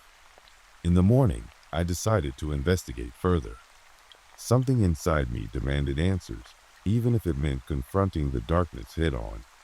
Returning to the cabin, I meticulously searched every nook and cranny. In a hidden compartment beneath a loose floorboard in the living area, I discovered a small, rusted key. It was engraved with odd symbols that matched those in the journal, and it felt unnervingly warm to the touch, almost as if it had been waiting for me. My pulse accelerated as I realized this key might unlock something critical, a mystery that had long been locked away in time. With trembling hands, I made my way to a narrow door concealed behind a torn curtain in the bedroom. The door creaked open to reveal a small, cramped room that seemed frozen in a different era. The walls were lined with faded photographs, newspaper clippings, and handwritten letters. In the center of the room sat a wooden desk with an ornate mirror. As I gazed into the mirror, I didn't just see my own reflection. I saw fleeting images, faces of people long gone, their expressions etched with horror and longing. For a brief moment, I felt a surge of profound empathy, as though those souls were trapped in a never-ending cycle of suffering, desperate for release. I carefully lifted one of the letters and began to read. It detailed the tragic history of the cabin's inhabitants, a family shattered by grief when one member had gone missing under mysterious circumstances. The missing person was rumored to have been ensnared by the cult that once occupied the cabin, their fate sealed by a horrific pact. According to the letter, the family believed that if the wrong person were to find the cabin and disturb its sanctity, the vengeful spirit of the missing person would claim them as retribution. I shivered as I pieced together each detail. The intensity of my emotions was overwhelming. The air in that secret room felt charged, as though the very walls harbored the sorrow and rage of those lost souls. My mind reeled with questions. Was I merely an accidental intruder, or had fate guided me here to relive the final, horrifying chapter of a tormented family's legacy? As dusk began to fall, I felt an almost magnetic pull towards the mirror again. I could no longer ignore the sense of foreboding that clung to every inch of the cabin. The whispers had ceased for a while, and eerie silence settled in their place, broken only by the occasional creak of the settling wood. In the gathering gloom, I decided it was time to leave. The forest beyond the clearing no longer offered solace. It now seemed to be a labyrinth of haunted recollections that might claim me as their next victim. I gathered the journal, the key, and the few letters I could salvage, carefully tucking them into my backpack as tangible pieces of a mystery that was bigger than I had ever imagined. Every step I took back towards the clearing was accompanied by an oppressive sense of being watched, not only by the eyes of ancient trees, but by something far more malevolent lurking in the shadows. Outside, the woods had transformed into a realm of nightmares. The interplay of moonlight and darkness rendered every shape sinister. I stumbled through the underbrush with my heart pounding, each distant rustle or cracking twig sending shockwaves of terror through my mind. It wasn't long before I realized that I wasn't alone on this path. Footsteps echoed mine, sometimes matching my pace, sometimes trailing just behind. I quickened my speed, the forest suddenly full of unseen predators. In a desperate bid for escape, I veered off the narrow trail and plunged into a tangled mass of trees and brambles. The oppressive darkness seemed to close in on me, and somewhere in the distance, I could hear a low, guttural sound, a sound that could only belong to something not entirely human. Every instinct urged me to run faster, my legs moving on their own as I tried to outrun the looming nightmare. After what felt like an eternity of frantic running, I burst into a small clearing. There, the forest opened up, revealing a moonlit pond with glassy, undisturbed water. For a fleeting moment, I felt a hint of relief. I crouched near the water's edge, panting and glancing around nervously, convinced that any movement in the dark woods would signal the approach of my pursuer. The silence of the pond was eerily perfect, until I noticed my own reflection ripple and blur as if something had disturbed it from behind. Slowly, I turned, and there in the gloom stood a gaunt figure draped in tattered clothing. Its eyes glowed faintly under the moon's pale light, and its elongated fingers pointed directly at me. I dared not speak, terrified that any sound would shatter the fragile tranquility and bring upon me a fate beyond imagining. The figure advanced slowly, each step deliberate and heavy with a sense of inevitability. In that agonizing moment, memories of the diary entries and the heartfelt letters came flooding back. I understood that I was not simply witnessing the tragedies of the past. I was part of an unbroken chain linking the lost souls of the cabin to the present. The figure, whether spirit or something else entirely, was a guardian of secrets too terrible to be forgotten. It reached out with a trembling hand, as if inviting me to uncover the truth hidden in the darkness. I felt a strange compulsion that overrode my natural instinct to flee, a need to understand what had been set in motion long ago. My body slowed, and I met the figure's gaze. In the reflection of its eyes, I saw a lifetime of grief, betrayal, and a desperate hope for redemption. Then, as silently as it had appeared, the spectral figure faded into the night.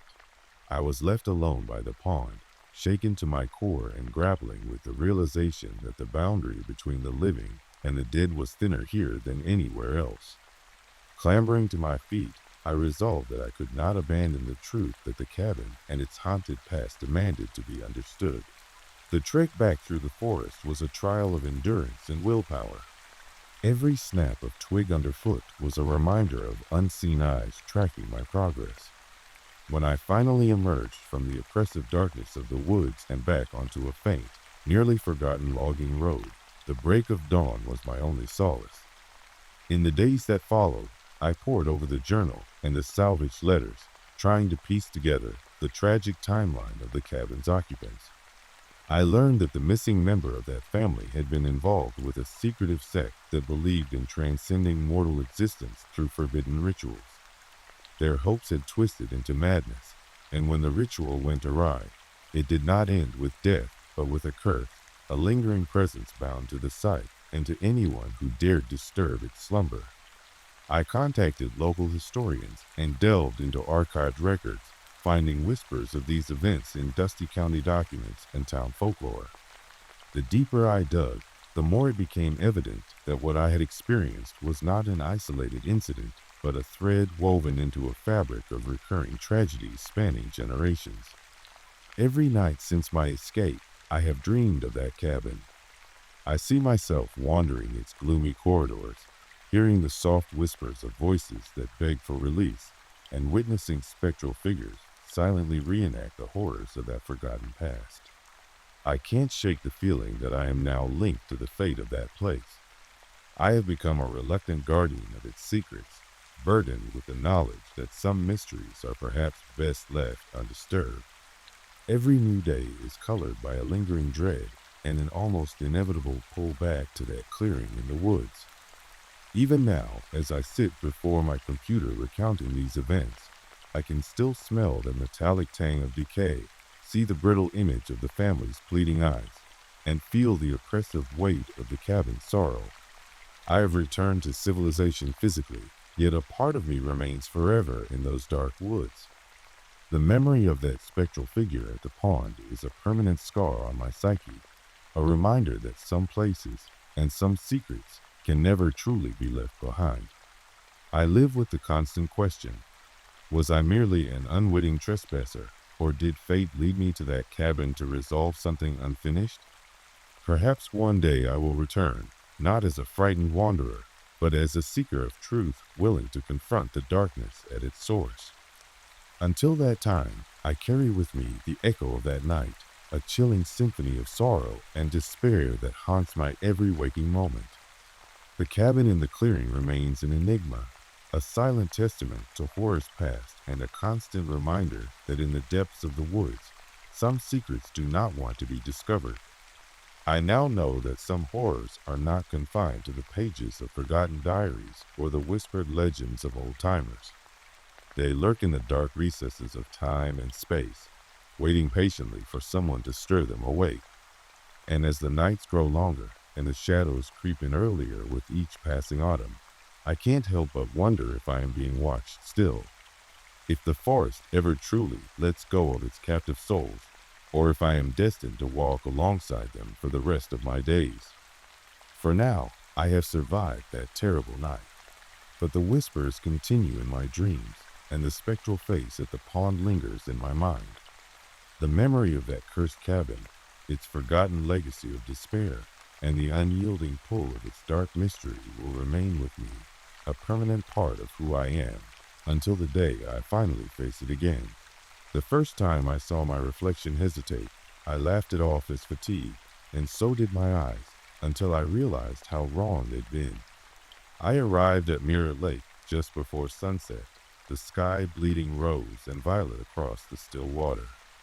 The deep forest pressed in on three sides, firs and maples tangled together like ancient sentinels. A single dirt road wound in from the highway, erasing all signs of civilization. I parked my Jeep under a canopy of branches, grabbed my pack, and followed a narrow trail to the water's edge. The air smelled of pine resin, damper, and something older, something that lurked beneath the polished surface of that glassy lake. I set up camp on a flat spit of grass, close enough that I could dip my hand in the water without getting my boots wet. Without thinking, I peered into the lake, studying my reflection. Tired eyes, stubbled jaw, hat pulled low against the chill. I waved, and my reflection waved back, only there was a fraction of a second's delay. I frowned. Perhaps my mind was playing tricks, the way it sometimes did after long hours hiking alone. I shook my head and returned to setting up the tent. By the time I finished, twilight had deepened into indigo. I lit a small campfire, the crackle of wood and the musk of smoke a welcome comfort. I boiled water for instant coffee and settled on a log, staring into the flames, letting exhaustion pull at the corners of my mind. Somewhere behind me the forest sighed, leaves whispering secrets I could not decipher. The lake lay calm and unreadable in the distance. I stirred my coffee and glanced up. In the firelight, shapes danced among the trees, branches that might have been fingers, shadows that might have been faces. I blinked and they were gone. My heart thudded. I told myself that this was solitude talking, that I was safe. After all, I was miles from any trailhead used by hikers. No one ever ventured here. I was alone with my thoughts, my camera, and whatever it was that lingered in the darkness. Sleep came fitfully. My dreams were tangled. I dreamed I peered into the water and saw not my own face, but a pair of dull, glassy eyes staring back with languid malevolence. In another dream, I dove under the surface to touch my reflection, and instead felt cold, rotting scales. I awoke with my heart pounding, sweat chilling on my skin, convinced that I'd heard whispering just beyond my tent. But when I budged the flap, there was nothing but the silent forest and the impossibly still lake. Morning light was a relief. I brewed fresh coffee and examined the lake's edge. The water was too perfect, as though someone had polished its surface by hand. There were no ripples, not even from the breeze. I dangled a toe in, felt its icy grip, then pulled back. Then I noticed the footprints, two set, side by side, leading from my tent to the shoreline. Only I hadn't been down here in the night. I traced my fingers through the shallow, muddy edge, nothing but my own prints. I stared across the water, half expecting to see someone standing there, mirrored in the glass. Of course, there was no one. I spent most of the day circumnavigating the lake, mapping the shoreline with my GPS, checking for hidden paths or signs of other campers. Nothing. The forest was pristine. No human debris, no discarded cans, no charred coals from another fire. As evening fell, I felt a mounting tension, as though the lake waited for darkness to reveal its true nature. I resisted the urge to stare at that flawless surface, but by late afternoon I found myself drawn back again and again, watching my reflection in silence. On the third night, I dared to bring a mirror down to the water's edge. By torchlight, I positioned it at an angle, expecting to see only my face repeated. Instead, the lake's reflection wavered as though disturbed by ripples, though the water remained motionless. My mirrored image in the hand mirror flickered, stretched, and briefly smiled when I did not. I dropped the mirror, the crack echoing like a gunshot. My heartbeat roared in my ears. I stumbled back, tripped on a root, and the mirror shattered at my side. When I looked up, I was alone. The lake sat unmoving, dark and inscrutable. That night, the air felt charged like the moment before a storm. I huddled in my sleeping bag, sleeping with one eye open. At 3:17 a.m., I awoke to the faintest sound, a soft splash, as if someone had just dipped a finger into the water. I froze, listening. Nothing. The minutes stretched. I closed my eyes and told myself I was imagining it. But the moment I drifted back towards sleep, I heard it again. A deliberate, measured splash coming closer. I crawled out of the tent, heart racing so hard I could feel the pulse in my throat. I grabbed my flashlight and crept to the lake's edge. The beam cut through the dark to reveal footprints in the damp mud, human footprints, indented and glistening with dew, trailing off into the water so that they ended abruptly at the shoreline. No exit marks. It was as if whoever or whatever had walked across the surface of the earth vanished at the water's edge. My breath hitched. I shone the flashlight over the black water.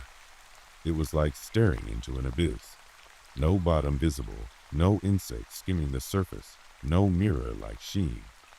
Just endless dark. I stumbled back to my tent and spent the rest of the night wide awake, listening for splashes, whispers, footsteps. At dawn, I packed up and drove to the nearest town for food and signal. My hands shook as I scrolled through messages, as though a static current ran beneath my skin. I bought extra supplies, jerky, ramen, soda, and stared at the sky, trying to calm my mind. I told myself I'd return, pack up, and head home. Get some sleep, maybe see a doctor. This place had gotten under my skin. I needed to leave. But that evening, I found myself on the road again, headlights slipping past pine silhouettes. The lake called me back. Its perfect calm beckoned. I told myself I was strong, twice as careful. I would set up camp further away this time, keep my distance. I arrived at dusk, set my tent 50 yards from the water, and sat on a rock staring across the treetops. The lake lay placid, reflecting the moon as if it were a silver coin sunk beneath glass. I cracked open a beer and exhaled. Let it go, I thought. But something in the corner of my eye caught me, movement, almost imperceptible, beneath the surface. I squinted. The moonlight shimmered on stone like shapes drifting just below the water. Rocks? Logs? No, a face. The contours of a human face, eyes closed as if asleep. Then the face pressed against the underside of the surface, eyes opening, staring right at me with a wet, blank gaze. My blood turned to ice. I swallowed, and the face vanished as though it had never been. The beer slipped from my fingers. I grabbed my flashlight and dashed to the shoreline. I lifted my legs over the mossy bank and got as close as I dared. Hello? My voice sounded small, swallowed by the trees. I scanned the water, but saw only my own reflection, perfectly still. No lapping waves, no drifting logs, only me staring back. I reached out a trembling hand. My reflection mimicked me in exact timing this time, no lag. So I jerked my arm violently. Nothing. My reflection stayed placid, mouth closed, eyes empty. Panic flared. I yanked my hand back, hearing it thud against the muddy shore. The reflection smiled. A slow, deliberate smile that did not match my terrified expression. I raised my flashlight so the beam sliced across the water, illuminating the reeds and submerged roots. Nothing moved, but in the edges of my vision I felt something watching, a presence at my back. I spun around, but the forest was empty, only my campfire flickering. I realized I'd lost my camera. In my haste, I must have dropped it back at the tent. I couldn't leave it. My fingers shook, but I turned my gaze back to the lake. My reflection had tilted its head, as if curious. It beckoned with one finger, a tiny, hypnotic gesture. Come closer, it seemed to say. My mind rebelled, but my feet moved forward, drawn by some force I couldn't name. I stepped onto the bank. The mud was slick beneath my boots. I pushed through ferns and snags, edging closer until I was only inches from the surface. My reflection's hand pressed through the water's skin as though it were liquid glass, fingers splayed on the outside. It opened its mouth, wider than I could without feeling pain, and let out a sound like water through a broken dam. It gurgled my name. Jeremy. The voice was soft, coaxing, filled with longing. A sob broke free from my throat. I took another step, toes curling over the edge of the bank. My heart hammered against my ribs. I wanted to turn, to run back to camp, but my legs wouldn't move. I leaned forward, drawn to that silent smile. My fingertips brushed the water. It rippled unnaturally, as though the surface were elastic. I stared down into that oily black mirror, into eyes that were mine but lacked soul. And then I felt it, a pull, gentle but irresistible, tugging at my arm, my shoulder, my very core. The water shimmered. The reflection's mouth opened wider, rows of glassy, serrated teeth glinting in the moonlight. It choked out a single word. Join me. My world narrowed to the space between me and that beckoning face. I closed my eyes, expecting cold water to rush over me. But instead I heard the snap of a twig behind me. I flinched and bolted upright. Moonlight gleamed on the blade held by a figure standing only a few feet away, another hiker, wild-eyed, skin pale as chalk. He wore a soaked flannel shirt and clutched a hunting knife. You can't do this, he rasped. Not again. He lunged, and I stumbled back. In the flash of the knife's edge, I glimpsed a dark smear, blood, ink. The forest held its breath. I screamed, whatever courage I'd summoned vanishing. I turned and ran, crashing through undergrowth, ears ringing with my own ragged breathing. The stranger followed me, footsteps pounding. I didn't stop until I tripped over a root, face planting in the dirt. My hands clawed at the ground. I struggled to my knees and risked a glance over my shoulder. He stood on the bank, knife raised, eyes blazing in the flash of my headlamp. Don't look back, he bellowed. If you flee, it'll claim you. I scrambled upright and tore through the woods, branches whipping my face, robbing me of sense of direction.